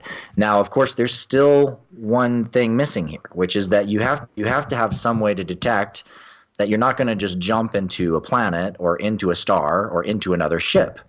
And this is where the other layer of extraterrestrial technology comes in that's really important to recognize, that we require an ability to either do what we call in more occult circles here on Earth astral travel or remote viewing, in order to project consciousness to the location that the ship wants to travel to detect if there's any anomalies or issues within that region that would cause problems. So make sure the space is empty and you're good. And then that the interface between the pilot who's capable of this technique and the ship is such that then the ship can pick up the information that the pilot has gathered through this projection mechanism. And this is exactly how they do it, because they've had to learn not only how to more universally translate with other beings across many different cultures and languages and planets, which requires a level of telepathic communication ability and a sort of universal light language translation layer, but also that same layer of communicating with your mind also connects, which is entanglement, as you like to say, is also connected to the entanglement of consciousness non-locally with information in another position in the universe. And we already have all the physics to prove that exists, between just basic entanglement studies all the way through to like the work of William Brown and Nassim on, the universe as an integrated information network, to my work in resonance that shows that vibrational resonances are equal to entanglements in different locations. So, these are some of the big leaps forward that need to be made to get there. And I think that what's really fascinating about that is that all those things require, to some extent, some spiritual development here on Earth if we're going to start doing that, right? Yes. We have to actually start developing our spirituality and sense of connection and relationship to the rest of the universe. It has to be simple, right? I keep going back to that. For us now, we've only had 300 years of hardcore science, right? 300, maybe 400. We've had about 50 years of rapid development, and we don't have a clue. We have to take things to the next step, and going to these types of thoughts, not only with warp drives and bending and folding space, and not faster than light travel. Zero is the answer there. There isn't a speed of light or faster than light question. It's an instantaneous thing. It has to be the same way with communication. The two go together. And I think once you conquer one, the other part of it is going to be right in front of us, and it's not going to be magic, is it? No, it's not. Of course, any advanced science is indistinguishable from magic, as Arthur Clarke says, and he's right on. And it's true. Every technology that we have today, from your phone to the lighter to the tea maker you have to the toaster oven to whatever, all of those things, even just a few hundred years ago, would have seemed like unbelievable magic, like that you must be some crazy advanced being from some other dimension or whatever, right? And so this is how people have been looking at galactic species. I mean, even from our standpoint now, it seems like, wow, if there are extraterrestrials and they're traveling between worlds, they must be so advanced that like we don't even have a concept of understanding half the stuff that they're doing. But the beauty is that we can. It's just interesting that the secrets of understanding those require that we make consciousness one of the forefront fields of our study. And I'm not talking about psychology. I'm talking about the study of actually how consciousness operates and responds to the fabric of space-time itself. Yeah, and we'll do that when we come back after this short break. This is Fade to Black. I'm your host, Jimmy Church. Tonight, Adam Apollo. Getting our edumacation on here on Fade to Black. Thank you, Adam. Stay right there. We'll be right back on the Game Changer Network and KGRA, The Planet. This is Fade to Black. Stay with us.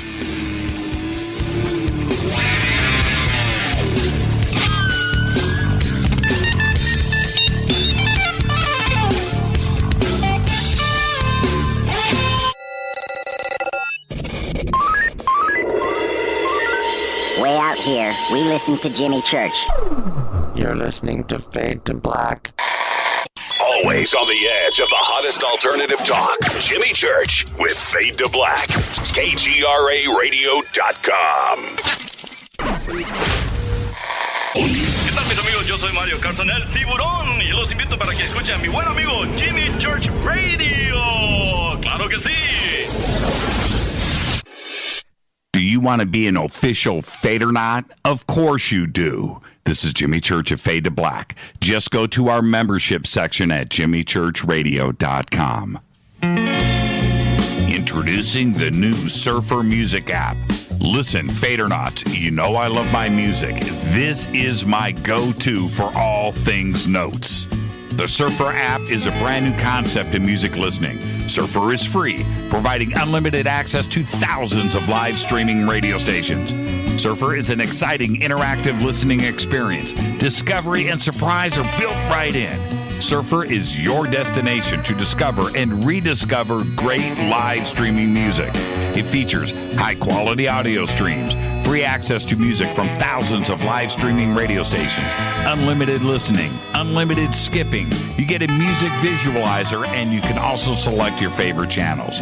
Get it at the Apple App Store or Google Play. Just search Surfer Music or click on the Surfer banner at jimmychurchradio.com. Go back, Lee Tappy.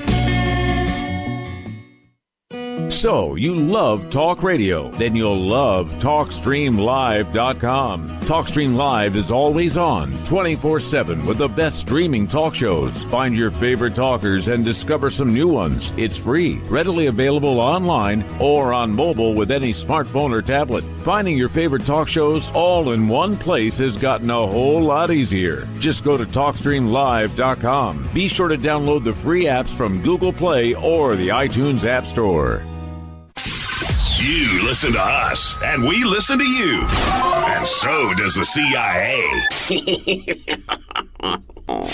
KGRARadio.com. If you have hard water, the Lime Scale not only leaves white spots, it clogs pipes and breaks down appliances, costing you hundreds of dollars in energy and wear. Eliminate Lime Scale and other water issues like brown staining and bad odors with HydroCare water products available from Wave Home Solutions. Wave's affordable water systems don't use salts or chemicals. You'll love the way your water tastes, smells, and looks. Satisfaction guaranteed. For more information, go to bestwater123.com. That's bestwater123.com. Are you intrigued by paranormal talk radio? You'll love the new paranormal radio app from TalkStream Live. You'll find a great selection of talk shows covering UFOs, ghosts, strange phenomena, and much more. Download the paranormal radio app now and start listening to the very best in paranormal talk entertainment, including the network you're listening to right now, the paranormal radio app, free in Google Play and the iOS App Store. You are listening to Fade to Black with Jimmy Church on the Game Changer Network. Oi, oi, I'm Reese Evans. You're listening to Jimmy Church. This is Revolution. The revolution will not be televised. The revolution is on radio. Ciao.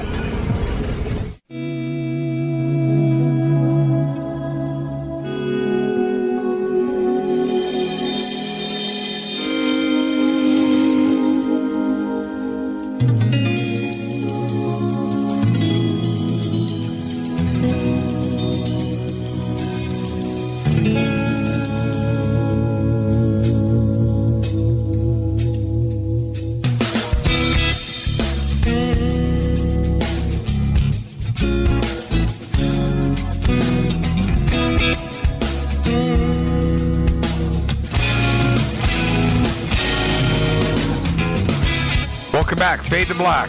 I am your host, Jimmy Church. Our guest tonight, Adam Apollo. And if you ever miss the live show, this is a live show in the now and space-time. But if you miss a live show, just get our podcast.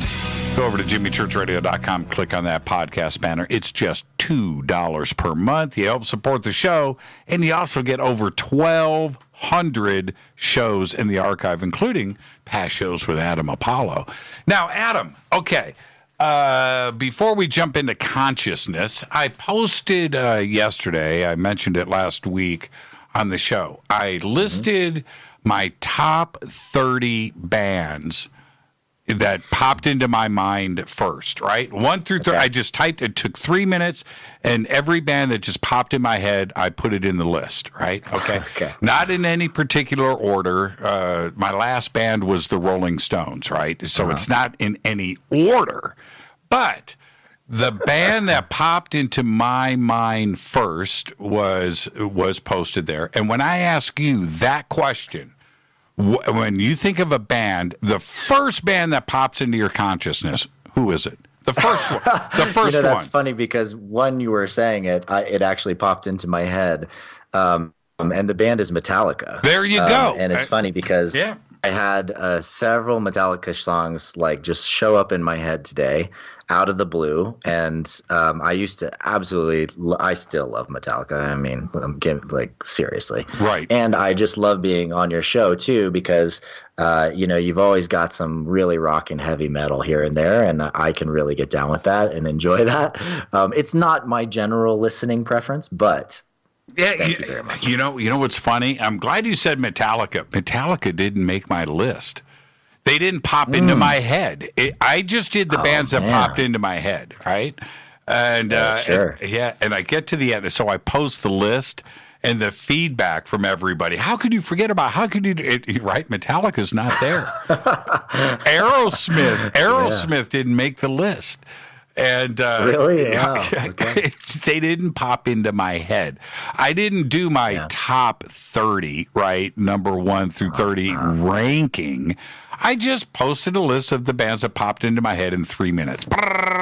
As fast as I could type. And Metallica didn't make the list. Can you believe that? Metallica did not make the list. Dokken did. That's shocking. Dokken made the list. Oh, man. It's so funny. Hey, the Black Album, when Bob Rock came in and whipped that band into shape, it was commercialized and they had their hit songs for the first time and all of that. But that album is so bleeping great. The Black Album, I mean, it is unbelievable. And it made me have strange dreams for a long time, too, as well. There's some songs in there that were very, very heavy. Okay, moving. Now, see, that's what consciousness is. You and I can have a conversation about music, right? And we can laugh about it. It creates emotions. And that part of it, which separates us from a rock, but yet we are made of the same particles. And what is the transition of, I held up a pen earlier in the show talking about consciousness, and there are physicists out there that will say that all particles have a little bit of consciousness there. And then when they all combine together into this mass of our brains or other sentient beings, then the consciousness is collected into a mass, and it's a chemical reaction that happens. But all particles and atoms and protons and photons and quarks and electrons, that they all have a little piece of consciousness attached to them. I don't buy that story, but that's their way of trying to explain what consciousness is. How do we make that transition from, atoms and particles to you and I talking about Metallica? How does that happen? I have a lot of respect for the philosopher and now called physicist René Descartes. He was probably one of the first people actually called a physicist to some extent, but more a philosopher. And I have a lot of respect for the work that he did and his approach to many things, including the idea that individuals are the ultimate lens on truth. So this was a huge step because it started the Enlightenment period. It broke people away from just trusting that the church is supposed to tell them everything that's true, and that people could actually inquire about the truth for themselves. Wow, what a concept, right? So brilliant. But the other side of his work, I think, actually was detrimental to science for a very long time, and we're still actually caught in some of the throes of that. And that is that he had this theory that that things are only a composition of their parts, and that living beings are basically automata. So they're just these automatic assemblages of all the parts that make us up. And then what separates, humans from everything else is that these automatic machines that would otherwise be bodies have souls that come into them. Right. And this creates lots of issues philosophically and everything else. And if you're an animal lover, it's heartbreaking, because literally he's saying that animals are machines. And this is the way that we've treated animals for a very, very long time, which is in vast contrast to the way that almost every ancient culture on this planet has treated animals. Because when you are an indigenous culture, and let's say you spend a lot of these nature-based cultures, they spent so much time observing animals. I mean, most people in our day and age, have maybe spent a few hours observing animals in our life, or, watched some stuff on Animal Planet regularly or whatever, right? But we're talking about people whose livelihood and daily life is generally centered around being aware of your surroundings, the animals around you, the biosphere around you, and those interactions. And to those people who spend that much time watching, they recognize that there is a level of intelligence in animals that most people have no idea about. And this was my family member, my grandfather, who actually worked with Flipper way back in the day. And my mom got to swim with Flipper when she was a little girl. You guys remember the Flipper TV show? Of course. Yeah, of course. Yep. So he was studying specifically orcas and dolphins, and bottlenose dolphins in particular. And in this journey that he was on, he realized that some of these animals appeared to have a higher intelligence than the humans studying them. And that they just simply operated in a way that was so different that, in their culture, their way of behaving was so different that, it was as if they were choosing to come play with these human pets and play around with them. That's right. See how they'll respond to things. And so he pushed very hard to not keep them in captivity, to let them come and go as they choose. And a gentleman that he worked with very closely, whose name was John Donne, had a different idea. And John Donne said, no, we need to share this with the world. We need people to know and understand how smart these animals are. And my grandfather wouldn't have it. He was like, no, I disagree. I'm not going to be a part of anything that's about keeping these animals in captivity.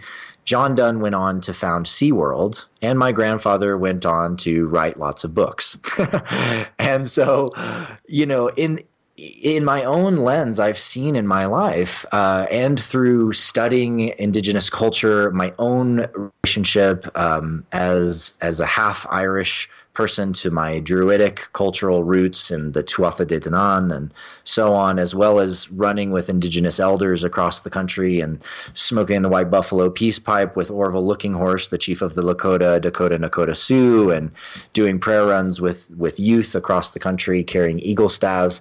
I came to really deeply understand why they see animals the way they do, and witnessed personally the kinds of synchronizations of awareness and consciousness between the animal world and the human world that, for me, drastically redefined the way that I had been taught, to look at animals as these lesser beings, right? Right. And started just seeing them as different beings with a different kind of consciousness and a different relationship to each other and to nature.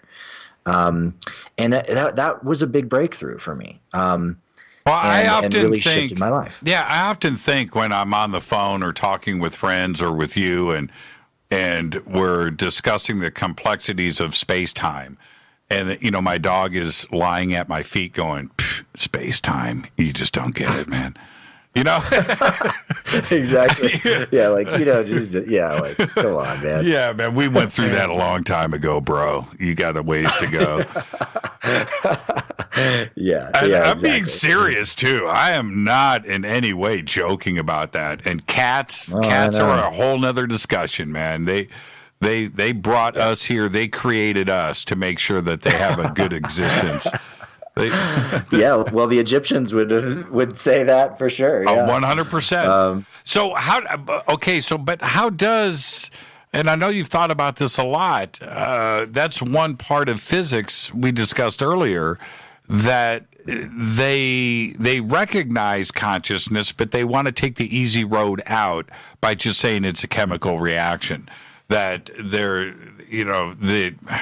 they don't want to spend the time on the research of going into that direction.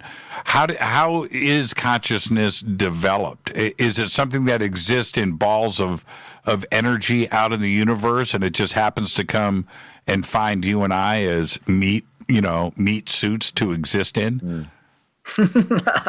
That's a pretty crazy idea. It probably would freak some people out, right? To think about. But I would say this: it's not that current scientists haven't spent the time. It's simply that our understanding of physics has not been comprehensive or complete enough to actually get how consciousness can operate. When we start to understand things like holography, entanglement, how the resonance of specific light and electromagnetic frequencies in one area creates quantum coherence with another area in space-time, and so that a change in one area can instantaneously change that in another area. Now we're starting to actually see the dynamics of consciousness. And, in my work, I've extensively described the nature of space-time as this fabric of light in which different, like literally the threads of that fabric, if you actually want to think of it as like a three-dimensional stitching, the threads of the fabric are actually made of wormhole networks.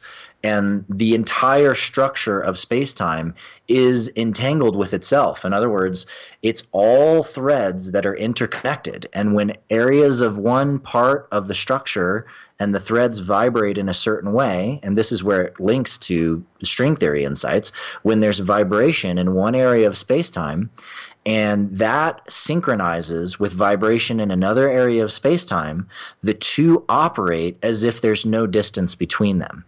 And so this is how we can build entangled communications and et cetera. This is actually how we are right now, teleporting particles and doing huge leaps in that. China's made some big leaps in that recently with some of their scientists.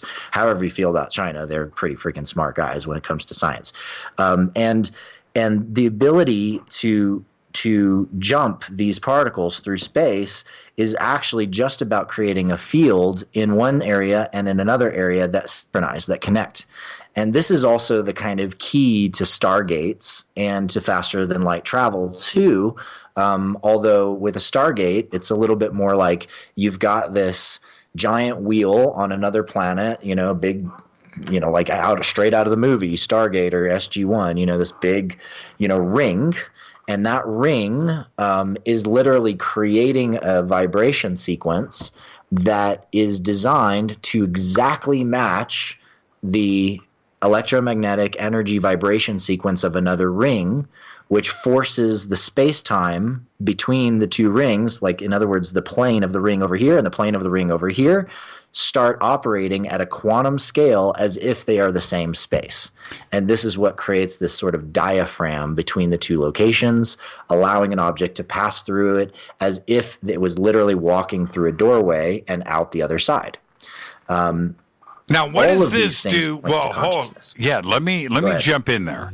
How does that, well, there's a direct conflict with everything that Einstein says, in that now we are traveling a distance, not at the speed of light, but in the speed of now. Okay, that's a very big difference. When we return, if we've traveled that distance and the miles, however you want to measure it, has been completed, we have now gone past the speed of light to the speed of now. When we return back here, how is that defeats everything that Einstein has told us about the freezing of time? And not exactly. Yeah, well, that's what I'm saying. If for it to work, and we arrive back here, you and I haven't aged, right? And Earth hasn't changed its time reference, its frame rate. We come back to that. Well, then Einstein's numbers are not applied here, and it doesn't make any sense. The time dilation that Einstein was talking about only occurs through the act of acceleration, which acceleration and gravity are the same thing. Einstein literally says in his thought experiment, if you're going up in something, you're experiencing more G-force or gravitational force. It's literally acceleration and gravity are exactly identical. So anytime you're in a heavy gravitational field, heavy G-force, heavy acceleration, then you're warping space-time. And when you press through space-time like that and you're bending space-time around you, you're distorting time. But if you're not accelerating and you're not creating a gravitational, distortion, then there's no problem.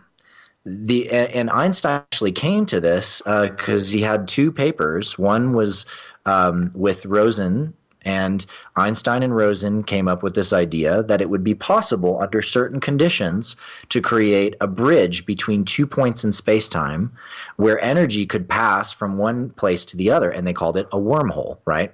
Or it was kind of popularized as wormhole, and the scientific term became Einstein-Rosen bridge. Mm-hmm. He also did another paper with Podolsky and Rosen in which he was looking at the dynamics of things at small scales in the quantum world and realized that at the quantum world, in the very, very smallest things that we see, it would be possible for the energy in one location to be entangled with the energy of another location and for information to instantaneously travel between them.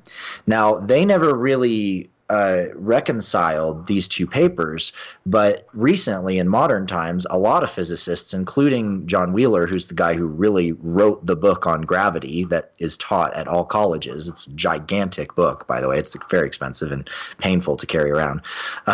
This guy, John, he is part of a group of scientists who believe that the Einstein-Rosen bridge, or wormhole, and the EPR theory about quantum entanglement are actually talking about the same thing.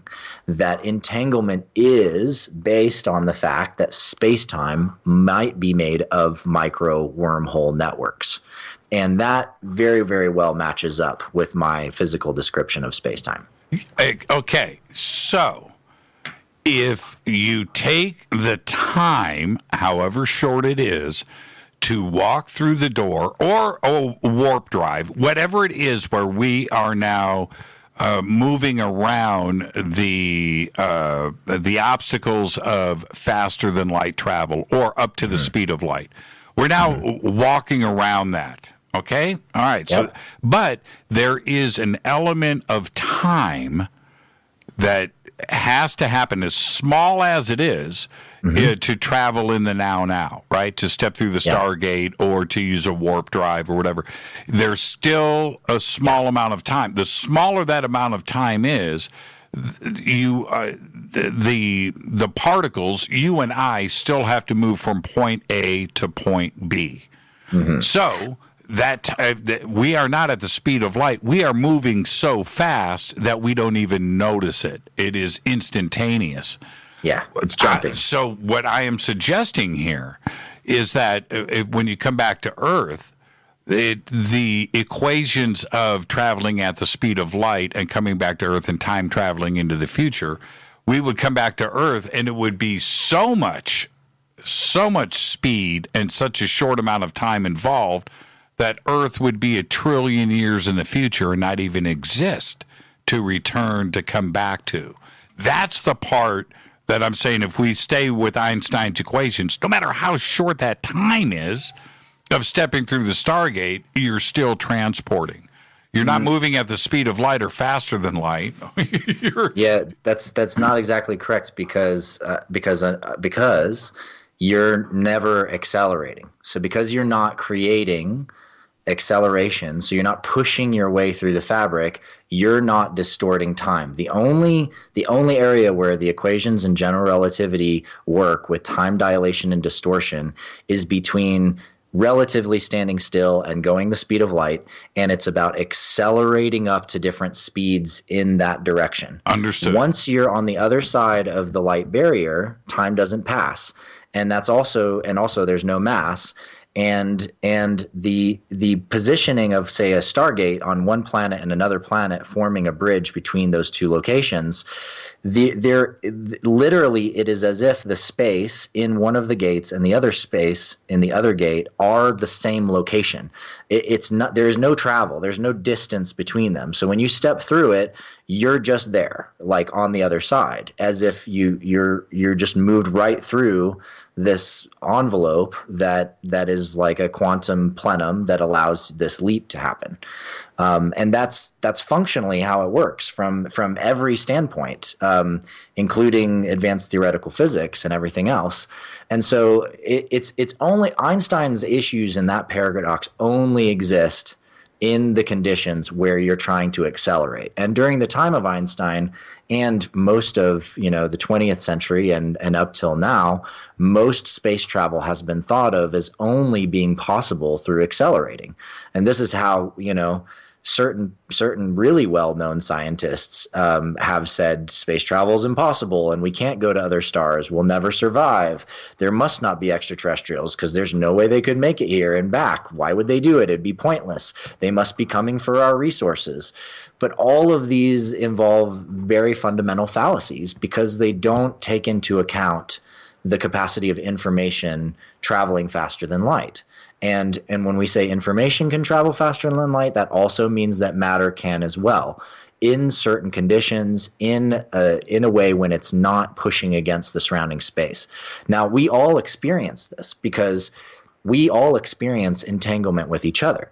If you've ever had a thought about something and then someone across the room suddenly says something about that exact same thought and they just had it at the same time, that's not a coincidence, trust me, because I've experimented with this endlessly. It's that at one level, you both tapped into a space that was the same space of information on a so-called higher plane, you could call it, like the astral plane is one way that certain occult studiers and metaphysicians have called this kind of thing. But from a physics standpoint, we can just say, oh, well, there was a light resonance in the space of that person and in you, and you shared that light resonance, and so you were then literally synchronized in that thought. Now, other times, people have a thought or a vision, and then somebody else close by them or someone even across the country has a dream about that same thought and vision. And lots of people have had the experience of a friend calling them and be like, dude, oh my God, I just had this dream about you last night and this and this and this happened. And the person's like, oh my God, I just those things did just happen or blah, blah, blah. And how did you dream about that? And so time is still occurring for the experience to be passed, right? So each person is still experiencing time. And in fact, one person might have a dream and then another person has a dream the next night, and they might be the same dream and connecting together. So the distance between the times of the dreams and things like that don't matter as much as that in the moment of the space within the field of consciousness, or as we could call it, the astral plane or the mental plane, right, there is a synchronization of those fields. And so they're entangled. And so two people are experiencing the same information structure at the same time. It's just locally, relatively, they're seemingly in different time frames. We need to take a break right here, Adam. So just stay right there. Got to pay the bills. Our guest tonight, Adam Apollo. And when we come back, now he just touched upon this. I'm not going to let it go. Information and energy. We're going to stay right there. It's Fade to Black. I'm your host, Jimmy Church. Stay with us. We'll be right back. Hi everybody, this is Rob Halford, the Metal Guard on JimmyChurchRadio.com. This is KGRA Digital Broadcasting Station, Salt Lake City, Utah, Van Buren, Arkansas. Why is it we're not very good with our health regimen until it's too late? We don't put oil in the car until the engine blows up. When the body's out of balance, your health is not so good. Give your body some love. Log on to GetTheT.com. That's GetTheT.com. Try our Life Change Tea, which cleanses you from harmful intruders. A clean colon is one of the ways to bring the body in balance. We also carry organic supplements to help you get where you need to go. So do your body a favor. Log on to GetTheT.com. That's GetTheT.com. You can even visit our sales page to save some dough. Does anybody call money dough anymore? Anyway, if you're looking for short, helpful health tips, go to YouTube and punch in Health Matters Now. That's Health Matters Now. So, log on to GetTheT.com, shop, get balanced, then learn some cool tips at Health Matters Now. You'll be glad you did. That's GetTheT.com. Your contact for current news and trending topics. KGRARadio.com. This is Jimmy Church of Fade to Black, and I only drink Fade to Black blend coffee from River Moon. Just click on the River Moon Coffee banner at jimmychurchradio.com. Promo code F2B Blend. So are you tired of being tired? Well, then it's time to get the tea. Hey, it's Lisa here to tell you about this all-natural, all-organic tea I've been drinking that has had great results for over 20 years. It's called Life Change Tea, and it's specially formulated to help detoxify and cleanse your kidneys, liver, colon, and blood all at once. The colon is one of the most ignored organs in the human body. The faster that waste is eliminated from the body, the less time that waste sits in our intestines, spreading toxins to our bloodstream. This tea helps cleanse chemicals caused by outside intruders from our entire digestive system. And get this, weight loss can be a side effect. And with continued use of the tea, you can experience clearer, healthier, younger looking skin, increased energy, and a happier outlook on life. So if you're tired of being tired, get the Life Change Tea at GetTheT.com. That's GetTheT.com. And like me, you'll be glad you did. Did you know that when you're on the road with limited data or Wi-Fi available, you can still listen to every minute of Fade to Black by just calling 605-562-4482. No smartphone, app, or internet needed. It saves your data plan and no extra cost if you have unlimited minutes. Just call 605-562-4482. You can listen to me, Jimmy Church, on any phone, anytime, anywhere. Go Beckley Tappy.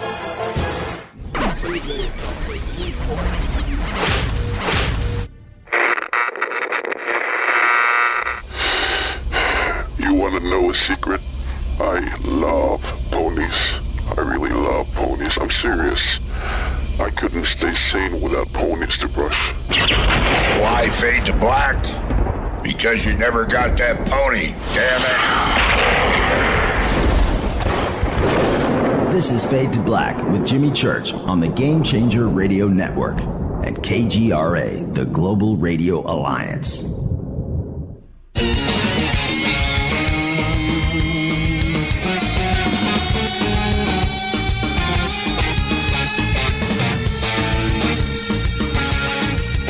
Welcome back, Fade to Black. I'm your host, Jimmy Church. Tonight, Adam Apollo.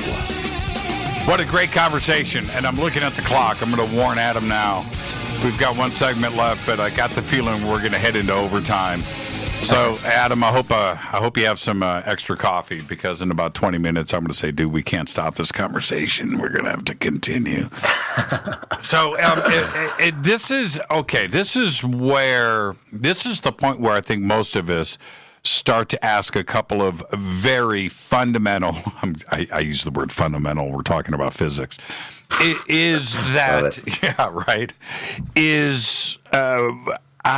don't believe that traveling through a black hole is a good idea. I don't think it'll work. I think it's possible. You get strung out, and at the other end, even if it was possible to reassemble, I question where all of the energy and information goes. And you assemble back and what your memories and things are assembled back into the same. It's like erasing a cassette tape with a magnet. You may reassemble, the cassette tape is still there, but the information is missing. But traveling through a Stargate or a wormhole, an Einstein-Rosen bridge, or with a warp drive where you are removing the physical elements of traveling in space and the physical limitations of traveling at the speed of light, what happens to the information? What happens to your brain? Is that something that, is this safe? Right? What the physical side of it, do we change? Yeah, so two things. One is, it's really not a good idea to try to travel through a black hole. A black hole is, literally by definition, maximum space-time curvature to a singularity or infinite curvature. So you're literally talking about a point where the greatest gravitational torsion forces imaginable are going to literally rip everything apart down to its constituent proton structure, and then possibly even in the singularity core dissolve those protons into a collective larger geodesic made of space-time. So anyway, those are a lot of big words, but yeah, don't do it. It's not a good idea. It's not a hole. It's not actually like a gateway into another place. That's not what a black hole is. It's a really bad misconception.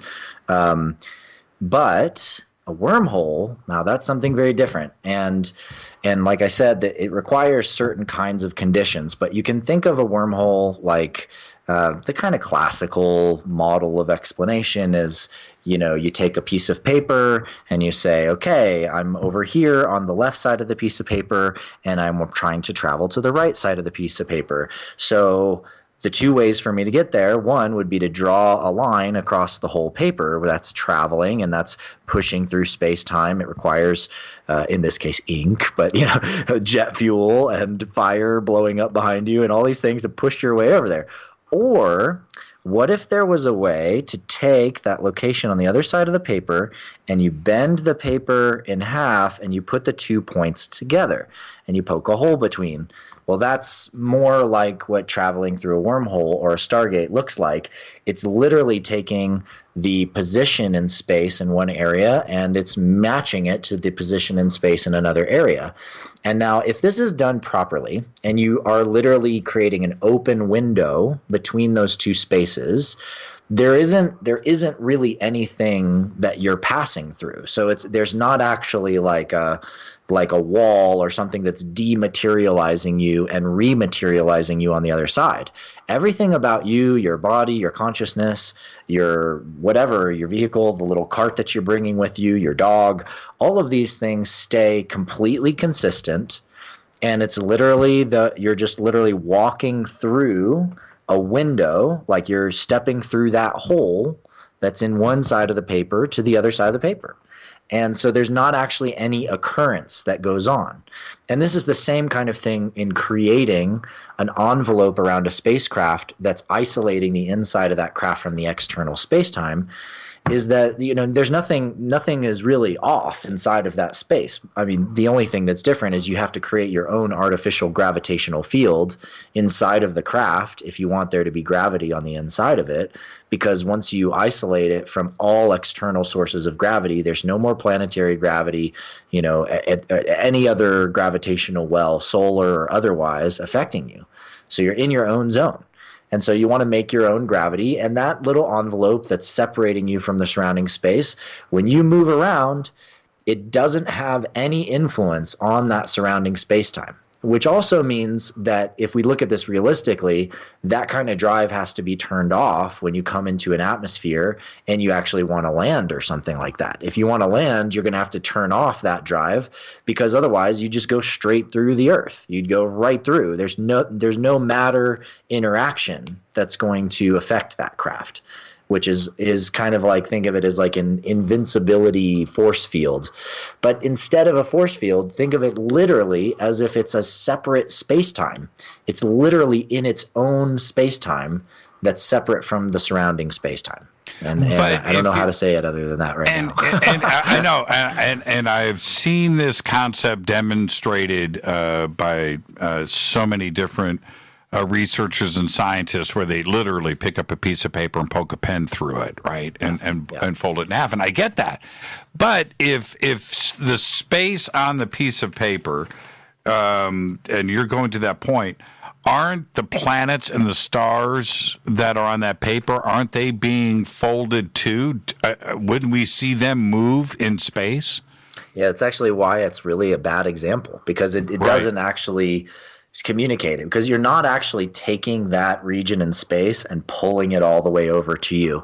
That is the concept of warp drive. So warp drive is literally how do we contract all the space-time in front of us, which is one of the reasons why, from an engineering standpoint, it's just not very practical. But from the standpoint that we're talking about, it's much more like this. Like, you can imagine someone has a hot tub on the other side of the planet, and you've got a hot tub, where you're at your house or at your spa or whatever, and that hot tub, literally the water in that hot tub starts swirling a certain way, and it's lit up a certain way with some lights, and you play some certain music, and the hot tub that's on the other side of the world, you swirl it a certain way, you put some lights on, you play the exact same music, and you synchronize the hot tub experience between both places. So, like, literally, if you got in the hot tub here, it's almost it literally becomes completely indistinguishable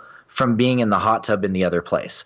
So you go and you get in the hot tub here, you're experiencing everything the way that you're experiencing it, and it's in a certain room or whatever, right? And the room looks exactly the same.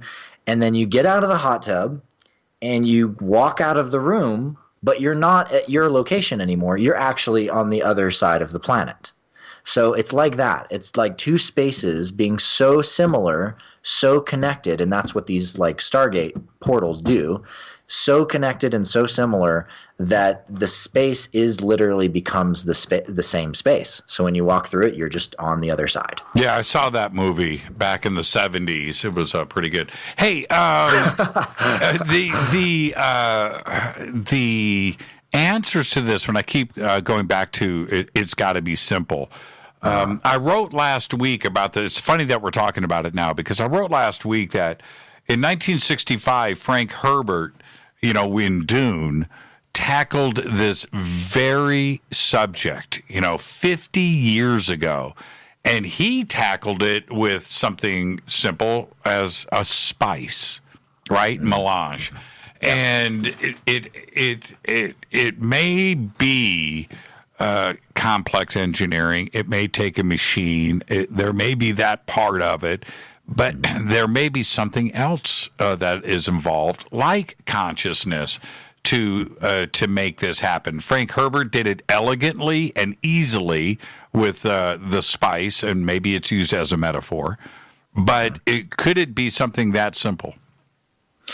Well, I think that Frank, personally, I think a lot of these great authors, including Tolkien and Gene Roddenberry and others, and Frank Herbert, I think that they're tapping into information that is existing, like actual civilizations and other cultures. I've seen the worlds where Dune is describing and what it's trying to describe. And, every writer has their own spin on things. So they style things their own way. They go off on their own kind of fictional idea. But what they're pointing to underlying is something that's actually real and very present. And I think that the spice, in a very real sense, represents a material, a molecular structure, or whatever, which has the capacity to change a state of consciousness into a state where it's more in touch with and connected to the energetic structure and geometry of space-time itself. And so, these creatures that pilot the ships using the spice, can actually access the location that they're going to jump the ship to with their consciousness. And then the whole ship is surrounded with a field, and then the ship jumps to that location. But it's all being pulled by consciousness. And I'm sure that there's those out there who would equate the spice with something like LSD or DMT or, psychedelic mushrooms and things like that, where it's like for people who have had those kinds of experiences, some of them report the experience as being more deeply in touch with the underlying architecture and nature of reality through their own, self-study and exploration of that. Right. And so yeah, I think he was pointing to something very real, which is that, medicines, or whether it's, meditation being your medicine and eating healthy food being your medicine, or, taking a psychedelic being a medicine or whatever, there's things that operate within us in a certain way that can affect our perception, and also that can remove the blocks in our perception, and actually clear calcification from our pineal gland and things like that, allowing us to perceive deeper patterns and geometries in space and time. And this points to the foundations of the level of what is consciousness itself also, because it says that as we become more conscious, we become more aware of pattern. We become more aware of how thoughts and things are just geometries. We become more aware that emotions are currents, that they're like energy moving through and passing through us. And then if you allow an emotion to fully enter you, it will come and it will go. You will feel it and it will move and it will change to something else. We become more aware that our physical nature is really a constant alchemy between different elements, the balance of the fire or air, earth, and water, and or spirit inside of us. And if we want to get really scientific about that, we just describe it as thermodynamics and aerodynamics and, the geodynamics, which can also describe the mineral dynamics of our bones and things like that, the pressure systems and hydrodynamics of the water inside of our body. And so it doesn't really matter what terms you use. There's a universal framework to the way that consciousness is and operates, and it doesn't matter what tradition you come from, what language you speak. There's all directions on the wheel point to the same sort of core essence of things. And it's revealed in the fact that we all craft language. We all craft means of communications. We all interact with certain things and certain ideas in certain ways. And so in that way, we're all similar because we all are conscious beings operating and interacting with consciousness itself. If you and I are traveling, staying on this right here, right? If you and I are traveling to star number 123 ABC, right? Mm-hmm. And we're heading out that way. And we look on our radar, mm-hmm. and we see another ship approaching us. And it's 40 light years away. We're traveling another 1,000 light years. Mm-hmm. Okay? All right. I'm talking in the mechanical sense here. Mm-hmm. And we need to communicate with that ship. And we see that they're coming from ABC 123 or 123 ABC. And we want to know, is ABC 123 worth exploring? Are they out of the stardust that we need to mine? Whatever it is. We need to get some information. Yeah, sure. Right? We can't communicate with speed of light radio technology of today. We can't do that. It would take us 80 light years. And also, we might want to slow down and say hello, too, as well. Or we would like to identify. In other words, we need to communicate. Yeah. That communication wouldn't happen mechanically. We wouldn't, even if it was telepathic, right, or entangled, we wouldn't lean forward and hit a microphone and speak on our entangled communicator. Or maybe we would. But we would stand there and focus forward and communicate in real time. Right? How would that communication happen? We would have to know, friend or foe. We would, or maybe information about where they've come from. How would that communication happen? Yeah, well, there's a few kind of protocols and approaches to things like this. So one is that, the body, a physical body with consciousness in it, in other words, us and the vehicles that we're in, is already an extremely high-tech device. It has the capacity to entangle information between places in space-time. And so as a mechanism, it's fundamentally fully capable of doing the work to move itself and move your consciousness to the location of the other ship and communicate with somebody on that ship if they're capable of communicating at that level. And it's also possible, as we know, because of studies that we've done through Princeton Engineering Anomalies Research Group, as well as many, many different augmentation device formulas and practices and things done at Singularity University, where we've found that there are ways to pick up the thought waves that we have inside of our head and have a computer system reflect back to us what it is that we see and experience inside.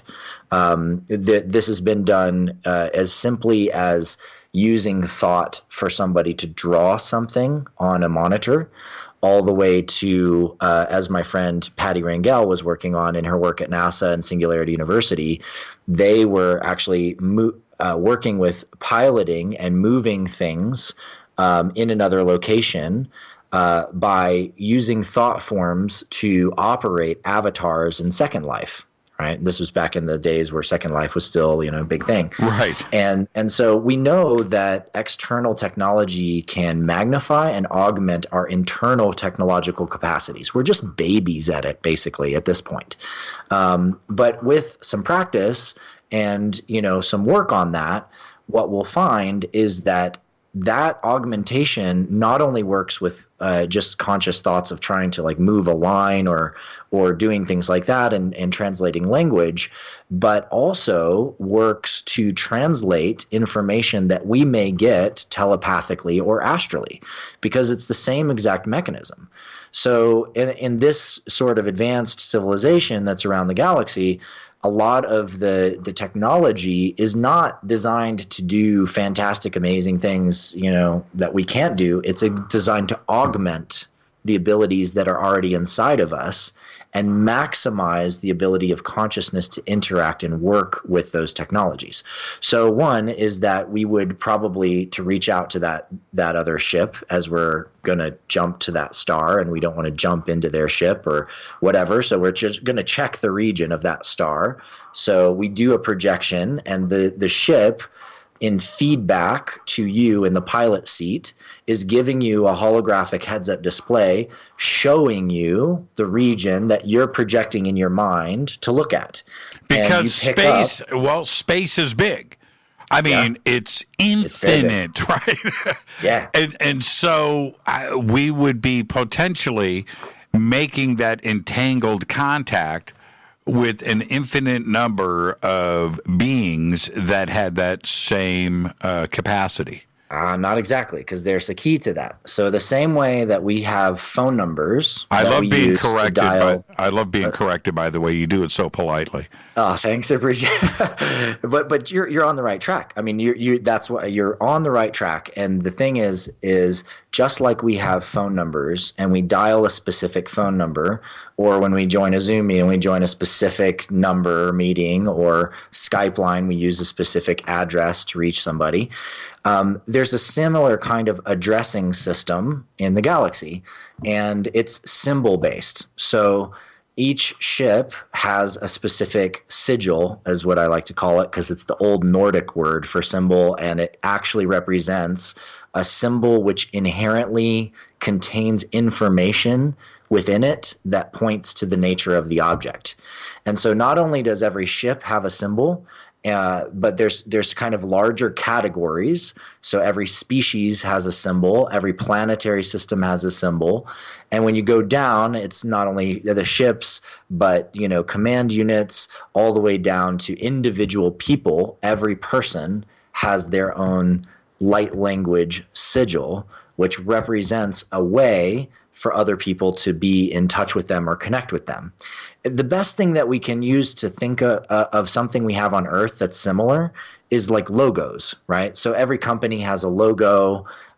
Different groups and sororities, fraternities, or schools, they all have emblems and insignias. And so these are the things that will eventually be part of these signatures that we use for these contact experiences to be able to do entangled communication, because it's really just the rolling up of that to a higher level. So for me, instead of like knowing the phone number for somebody that's a part of a specific corporation with a specific symbol, I just know that symbol. I think of that symbol, and then that puts me in the kind of region of the subgroups of individuals that I may want to contact. And if I don't know the person, then I focus on the symbol that represents this particular sector of companies within that company. So I want to reach the HR department, for example, or something, right? So it's just establishing a symbol language for sorting and accessing different information bases, which also includes, in this case, craft and pilots and people that are organizing and commanding the travel between star systems. We're going to be headed towards overtime, so you just relax. You don't have a choice. You're going to stay right there. And as we lead into the break, these conversations that you and I are having, physicists out there, theoretical, quantum, it doesn't matter. They will always bring up the obstacle, which is this type of communication, this type of traveling the stars in an interstellar fashion requires the energy of a universe, right? The energy of a sun, just to do it one time. And I go back to the simplistic side of this. They want to look at it now, right, with our limitations. It can't take up the energy of the known universe to do these things. How is it done without, burning out a star every time you need to do a text message? You want me to answer that, or after the break? No. Yeah. So yeah, they're absolutely incorrect. The reason that they say that is because there's a very common understanding that in order to try to bend 2 points in distant space-time to each other, that would require an insanely gargantuan amount of energy. And it would be literally like what you were saying, where you pull the other point in space to you, and somehow you're warping all the space in between, and all the stars are folding, and it's a total mess. That's one of the lenses of that approach. Right. The other is the lens of creating negative mass, and the idea of being able to create negative mass, which could be used to create a closed time-like curve. In other words, frame dragging to the point that you warp space-time at a hugely significant level. Our current understanding of what that would take would be like something like the energy of an entire star exploding, because we just don't see things like negative. It just doesn't occur. So we only have the loosest theoretical understanding of for how that's even possible. Bingo. But most of the time they don't have any concept of something like how light itself interacts with space-time, because space-time is made of light. And there is a natural plug-in for how light can actually operate and adjust the structure, geometry of space itself. And there's already been work and experimentation done that proves aspects of this. It's just not very well known. It's very obscure science. Most people have not ever gone there in their thinking, and it hasn't been taken far enough to be applied to looking at how you could use it to create a standing wave gravitational envelope around a craft that would let it jump faster than light or superluminally across the galaxy. And with quantum computing, we'll take our break here, but with quantum computing, once it is established and we have functional, real quantum computers, all of this math can be figured out. And we may be on the very brink of making these discoveries very soon. Mm-hmm. Indeed. Yeah, let's take our break right here. Our guest tonight, Adam Apollo. Now, when we come back, I want to talk about the one thing that you want me to discuss. How does communication with entanglement, telepathy, if you want to call it that, how does that actually happen? How is it possible? We will do that right after the short break. This is Fade to Black. We're heading into overtime with Adam Apollo. Stay with us. We'll be right back.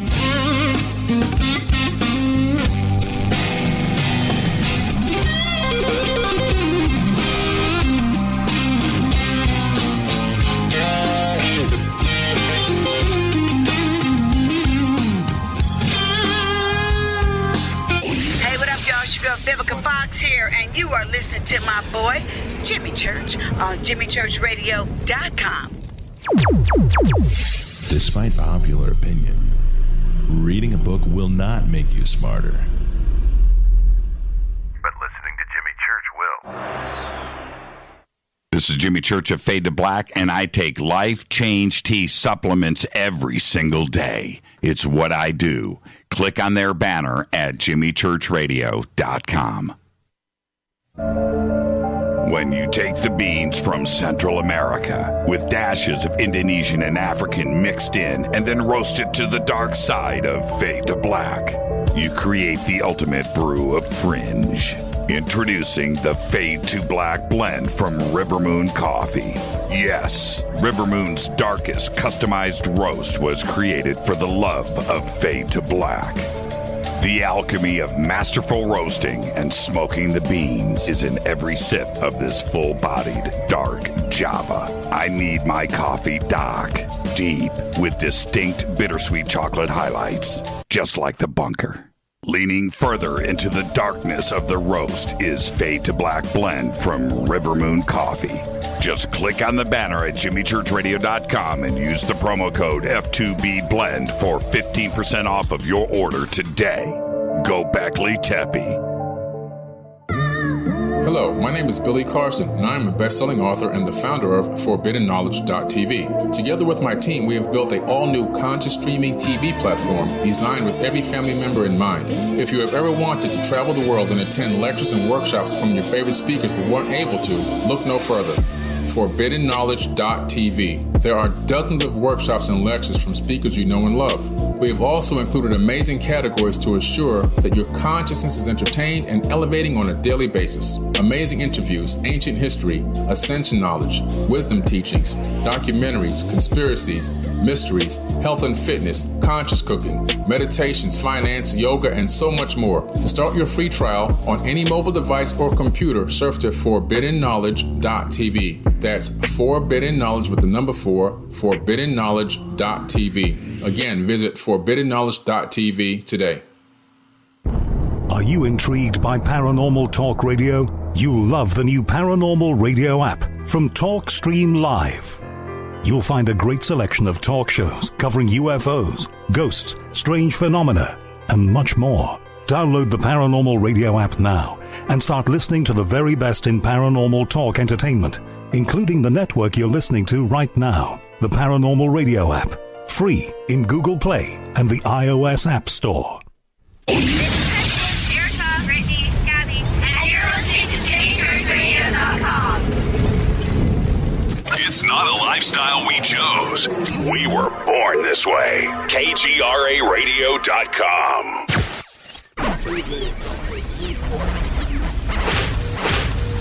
This is KJCR at JimmyChurchRadio.com.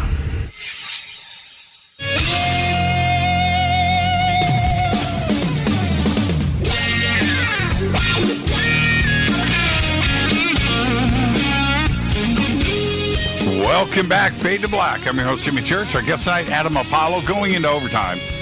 And I hope you guys really appreciate the way that I just snuck that into Adam. And I made sure that we were in the middle of a conversation and we couldn't stop. So you were trapped. You were entangled.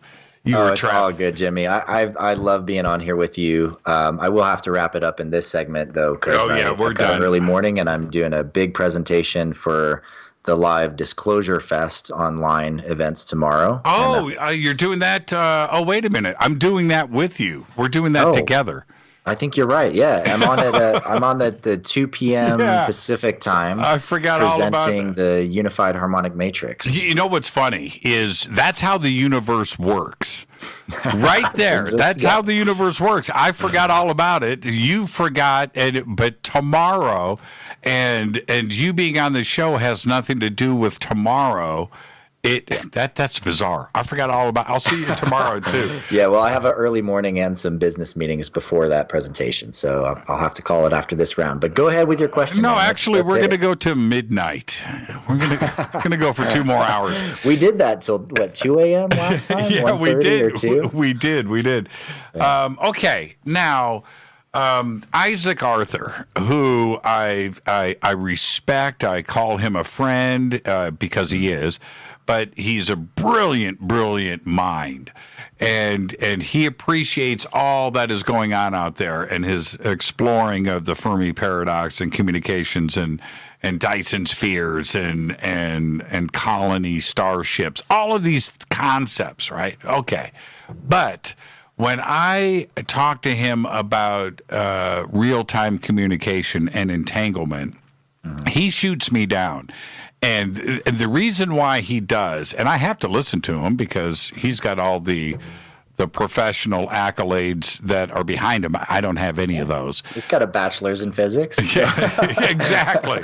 So, and he's a very smart guy, and I love him to death, and he just won a very prestigious award this year. So anyway, he says that the entanglement of a single particle in another location is one thing, and it's proven. Okay, he's okay with that, but that amount of information at the bit level is so intense to send a JPEG or a simple that it is a complex amount of entanglement that would occur at one particle at a time, and it's just impossible. And the amount of energy that is involved, I look at it and I just think I can't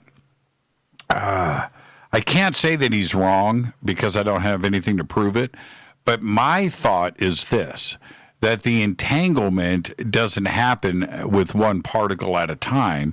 It's happening with all of the particles and the neurons that are firing off into another being, where all of the particles are entangled at the same time. I don't know how else it could occur. So I need your help on this. Yeah, well, there's a couple things. I mean, he might just not be updated on that front. I mean, there's so much moving so fast right now in science and in physics that there's breakthroughs all the time. And unless you're really tracking things like this, you would just miss it. But recently, they've gone way beyond the entanglement of 2 photons. And they've actually managed to transport information from a macroscopic object, literally an object that's visible to the naked eye. And this was done by basically assembling a series of molecules into a structure that is actually kind of the foundational structure that forms a qubit in a quantum computing chip. And the behavior of a qubit and the way the structure is designed is such that it's able to process, information. It's designed to process quantum information, and so it's not that surprising that they would be able to actually teleport a qubit itself, because that's the nature of literally how quantum computing should work in the future, is being able to quantumly teleport information and entangle information between different computer systems, and that kind of thing. So that's been done. It's there, absolutely. And one thing that we have definitely come to understand in physics is that this scale of a field that can be brought into quantum coherence with another field, there's not a known limit to that. There's only known limits with our experimentation, but there's not a known limit to how large a field area can be quantum entangled to another field area. There's literally never been an established limit or theoretical limit. Nobody's done a math point that says there's a limit to it. So there's nothing saying that you couldn't have an entire, hard drive entangled in multiple places, or that you entangle an entire field of space inside of a Stargate. Nothing is stopping any of these things from being possible. So going back to my original thought, with my imagination going crazy trying to tackle this, it would be the entire brain that is entangled. Yeah, I mean, from my standpoint, and looking at things biologically and the way that our DNA works even, it seems that our biological structure is actually highly entangled with itself. In other words, we are a messaging system inside of our own bodies that's quantum teleporting information between one location and another all the time. and there's some data behind this. I would recommend checking out the work of Dr. William Brown, who works with us at the Resonance Science Foundation, because he's done some great work on this and some papers on this. But he's shown that it's possible that DNA inside of each of our cells may have properties that is entangling that DNA to the rest of the DNA in all the other cells, so that if there is a change in the information network of our environment that would affect our genetic structure on some level, probably in the region that most scientists call, or used to at least call, junk DNA, but which has been found to be adaptable DNA that actually changes in response to environment. It's where we think most of the major epigenetic changes happen between generations, as well as whatever evolutions are going to occur from one generation to another are actually encoded from these environmental responses that happen in these areas of our adaptable DNA. And so how is it that all the DNA in the body gets updated properly and stays connected? We don't have a really clear mechanism for this. I mean, unless you're literally having new DNA copy every single cell that makes up your entire body, you're going to have different genetic code in every one of your cells if you can't keep it all in sync, right? So there must be a mechanism that's keeping this adaptable DNA in sync across all the cells in your body. And functionally, DNA appears to be built in such a way that would allow these kinds of quantum charges to be passed through the center of the coil, where the interactions of each of the amino acids actually occur. Right. And that in this center coil, it could be as if almost like we have a quantum light array that is establishing a synchronization between all the DNA. And the DNA is literally all the same information structures. So this literally matches exactly what we talk about when we talk about quantum coherence, as exactly the same information, light, frequency, and everything else. And when two spaces in space-time have exactly the same light, information, and frequencies and energy, then it is as if they are the same space. So it is possible that our DNA is operating as if it's all one cell, one strand of DNA, or at least each chromosome is operating as if it's the master chromosome of the entire body. Yeah, I'm fascinated. Yeah, I'm fascinated with that. And the reason in 1 simple second, right? 1 second, the amount of calculations and chemical changes with the different amino acids that happen in a second in the body in sync, it's in the trillions. Oh my God, it's amazing. And there can't be a mistake, right? Nope. There can't be not even one.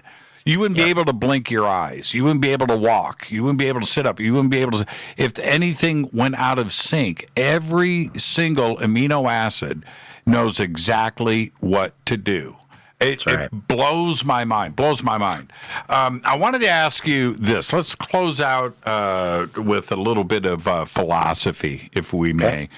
And for some reason, philosophy and physics, science, and consciousness all go together for me, even though everybody wants to fight it. But I think it all goes together. Is this? I asked Deep Prasad this question Saturday night over on Coast to Coast, and I like to ask different scientific minds the same question, which is this: I want you to go back to the moment of your first contact, when you had this being in front of you. Okay, not what happened afterwards, not communication, not any. No, that's not what. That's great, but that's not what I want to know. I want to know what went through your mind as you tried to calculate with your pragmatic, black and white, educated, scientific mind what the heck was happening. Did you think you were going crazy? Did you think it wasn't real? How did you try to justify? How did you calculate? What were you thinking at that moment? Yeah, well, I can tell you it was difficult, and it's a great philosophical question to ask. And by the way, for those of you that don't know this, physics came right out of philosophy. All old physicists were called philosophers, so we're just really extending that into a kind of more specialized field. But for me in that moment, I was actually sitting and leaning back against this arch structure at the exact moment that this being appeared inside of the space. And she was looking right at me. And my first impression was like, wow, who's this beautiful woman just staring at me? Like, honestly. And then it was like, wait, what? Is that a human?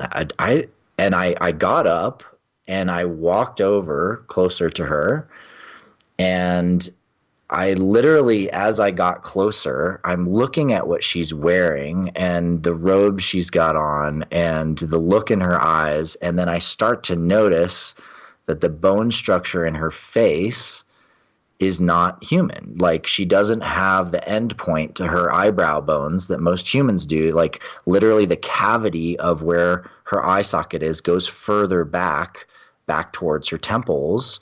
And she's got these little bone like points on her cheeks and up her forehead, and like one down on her chin. And I'm like, instantly my brain is like calculating, is that possible with makeup? Could she do this? Like, is there a way that you could duplicate this with some kind of crazy mask or whatever? And, right. And I had all of those thoughts going through my head. I was like literally assessing as fast as possible. I mean, and your mind can go through a lot of calculations really quick, of like, am I looking at a human being? And she had enough qualities, her nose, her eyes, even, were not that, they were a little bit larger, but not much larger than human. Like, most of her qualities, like you would glance at her and probably not even notice. You'd be like, oh, weird, somebody with some weird makeup on. But standing close to her and coming over to the range where I was about the distance where if I put out my arm and she put out her arm, our hands would have been touching.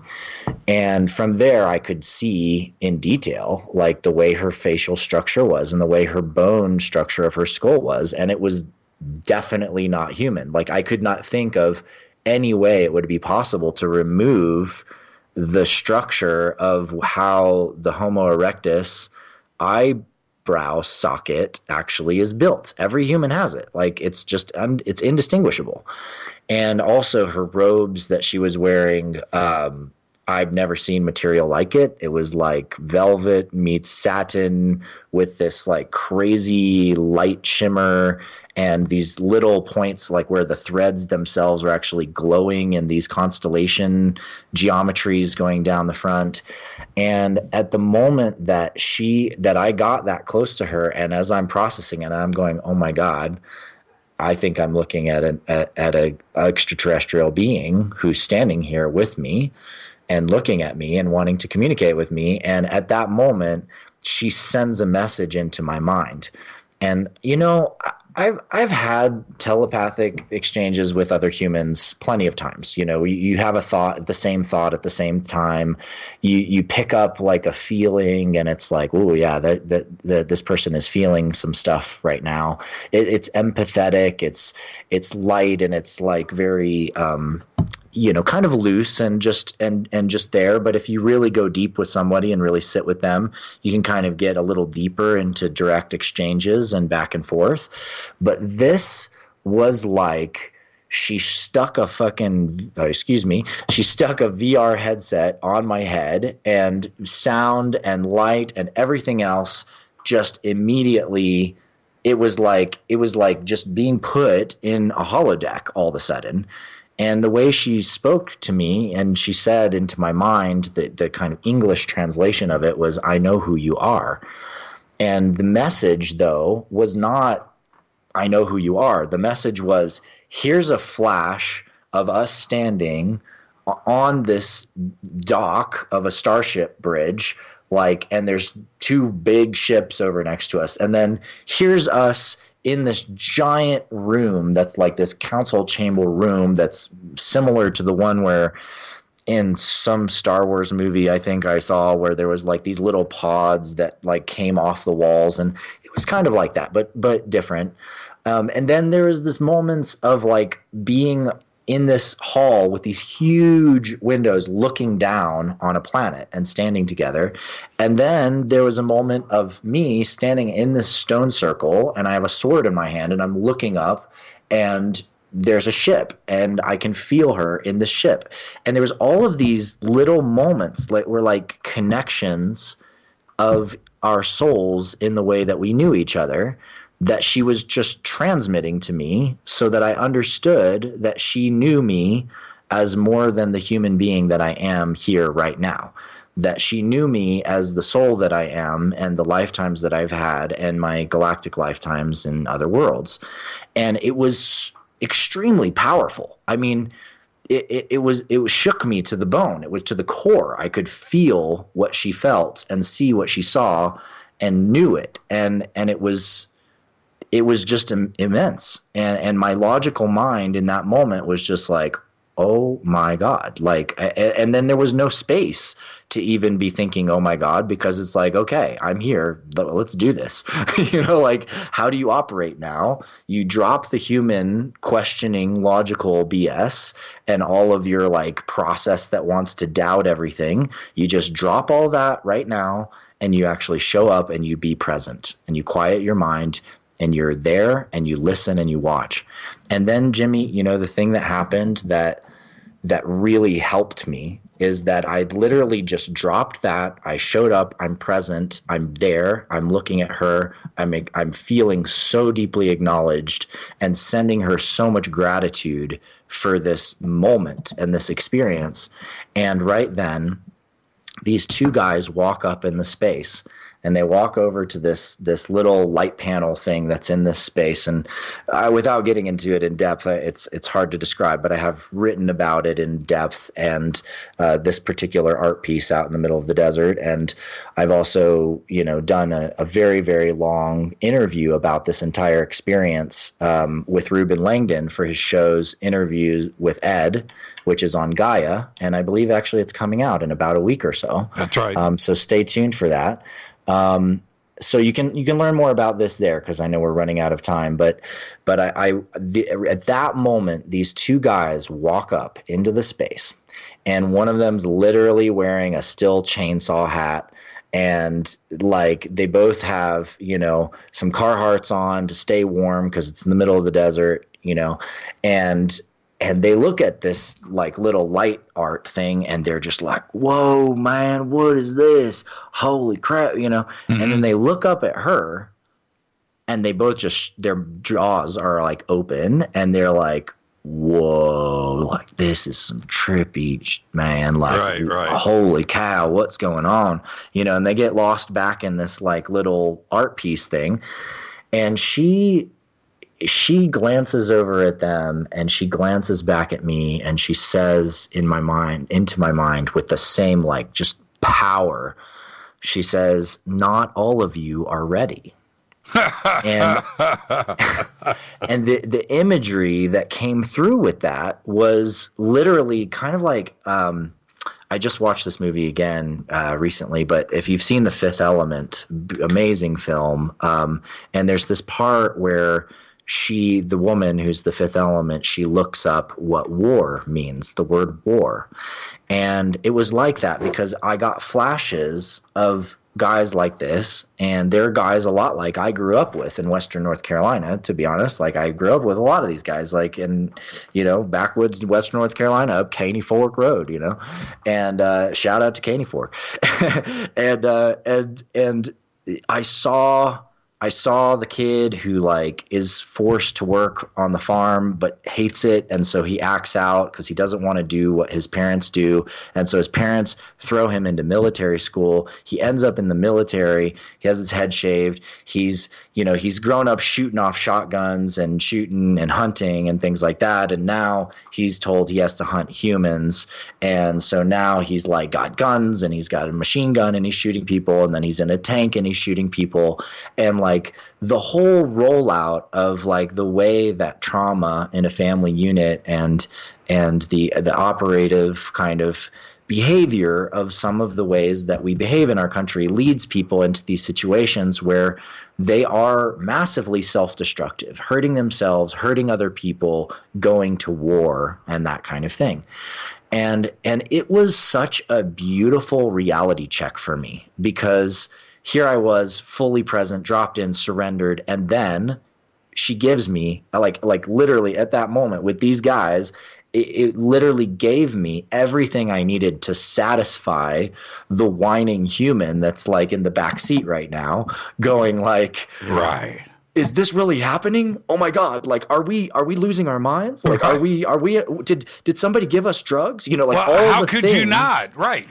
All the things that your brain would just be like, like what the fuck, And so, but I've had enough personal spiritual experience, and sat around the campfires with indigenous elders and done prayer runs for world peace and dropped in with people at really, really deep levels that I know how to quiet that busy, loud part of my mind and actually show up fully for the experience. And that's what I did. And what I said back to her, because I was so grateful for those guys being there, and I sent her the vision in my mind of hanging out with guys like that and doing keg stands, in high school, and them like shooting their guns off and getting in fights and whatever. But I understood where they're coming from and where they're going and what their particular perspective was. I could relate to them. I could have compassion for them. And boy, was I thankful that these guys were there for me right then. And I also said to her, and enough of us are.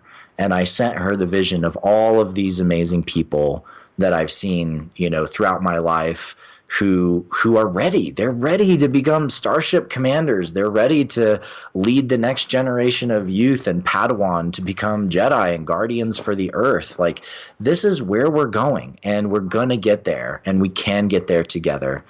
She looked at me with so much love, and she bowed to me, and she sent me this wave that said, "Thank you for honoring your people." And it had such this powerful, overwhelming feeling of love. It almost brought me to my knees, and I bowing to her in just so much gratitude, and almost started crying. I could feel just like the waves rolling through me of gratitude for this moment. And it felt like I passed a test. And then I looked up and came up from my bow, and she was gone. And the two, guys with, standing there, like, are just look around for 1 second and she's gone. And they're like, what? Like they glance around the room. And of course that gets me to glance around the room, and like, nope. And she's not in here. I go out of this art piece and there's literally no one, and it's endless desert, and there's nowhere she could have gone but teleport out. And that was the beginning of one of the most powerful nights I've ever had in any of my lifetimes on Earth. And I invite you guys to check it out on Gaia, on my interviews with Ed, and learn more of the rest of the story, because it goes on from there. Thank you so much, Adam. What a great conversation tonight. I'll see you in a couple of a dozen hours or so tomorrow at 2 p.m. And it'll be like this never happened. And I'll see you tomorrow. We'll just time portal right to that. I know. We'll just do it all over again. Thank you so much, Adam Apollo. And it's adamapollo.com, guardian.is, and, of course, resonantscience.org. All of the links are over at jimmychurchradio.com. Adam, you are the very best, man. Thank you so much. Thank you, Jimmy. Have a great night. Thank you, everyone, for tuning in. And we'll see you in a couple hours. Have a great night. Adam Apollo. And with that, we went bumper to bumper. I've got to get out of here and run credits. And I will be with Adam tomorrow, 2 p.m. for the Disclosure Fest live stream that I host every Tuesday and Wednesday. All right. Fade to Black's executive producer is Rita Camarian. Show is produced by Hilton J. Palm, Renee, Dennis, and Kevin. Announcers are Steve Harder, Gene Vitola, Mark D. Kovar. Webmaster is Drew the Geek. Music, Doug Aldrich. Intro, Spaceboy, spaceboymusic.com. Fade to Black is produced by KJCR for the Game Changer Network, and syndication is KGRA, The Planet. This broadcast owned and copyrighted 2020 by Fade to Black and the Game Changer Network, Inc. It cannot be rebroadcast, downloaded, copied, or used anywhere in the known universe without written permission from Fade to Black or the Game Changer Network. I'm your host, Jimmy Church. Thank you, Adam Apollo. Tomorrow night, right here, Uri Geller. That's right. Until then, everybody be safe. Go Backley Tappy.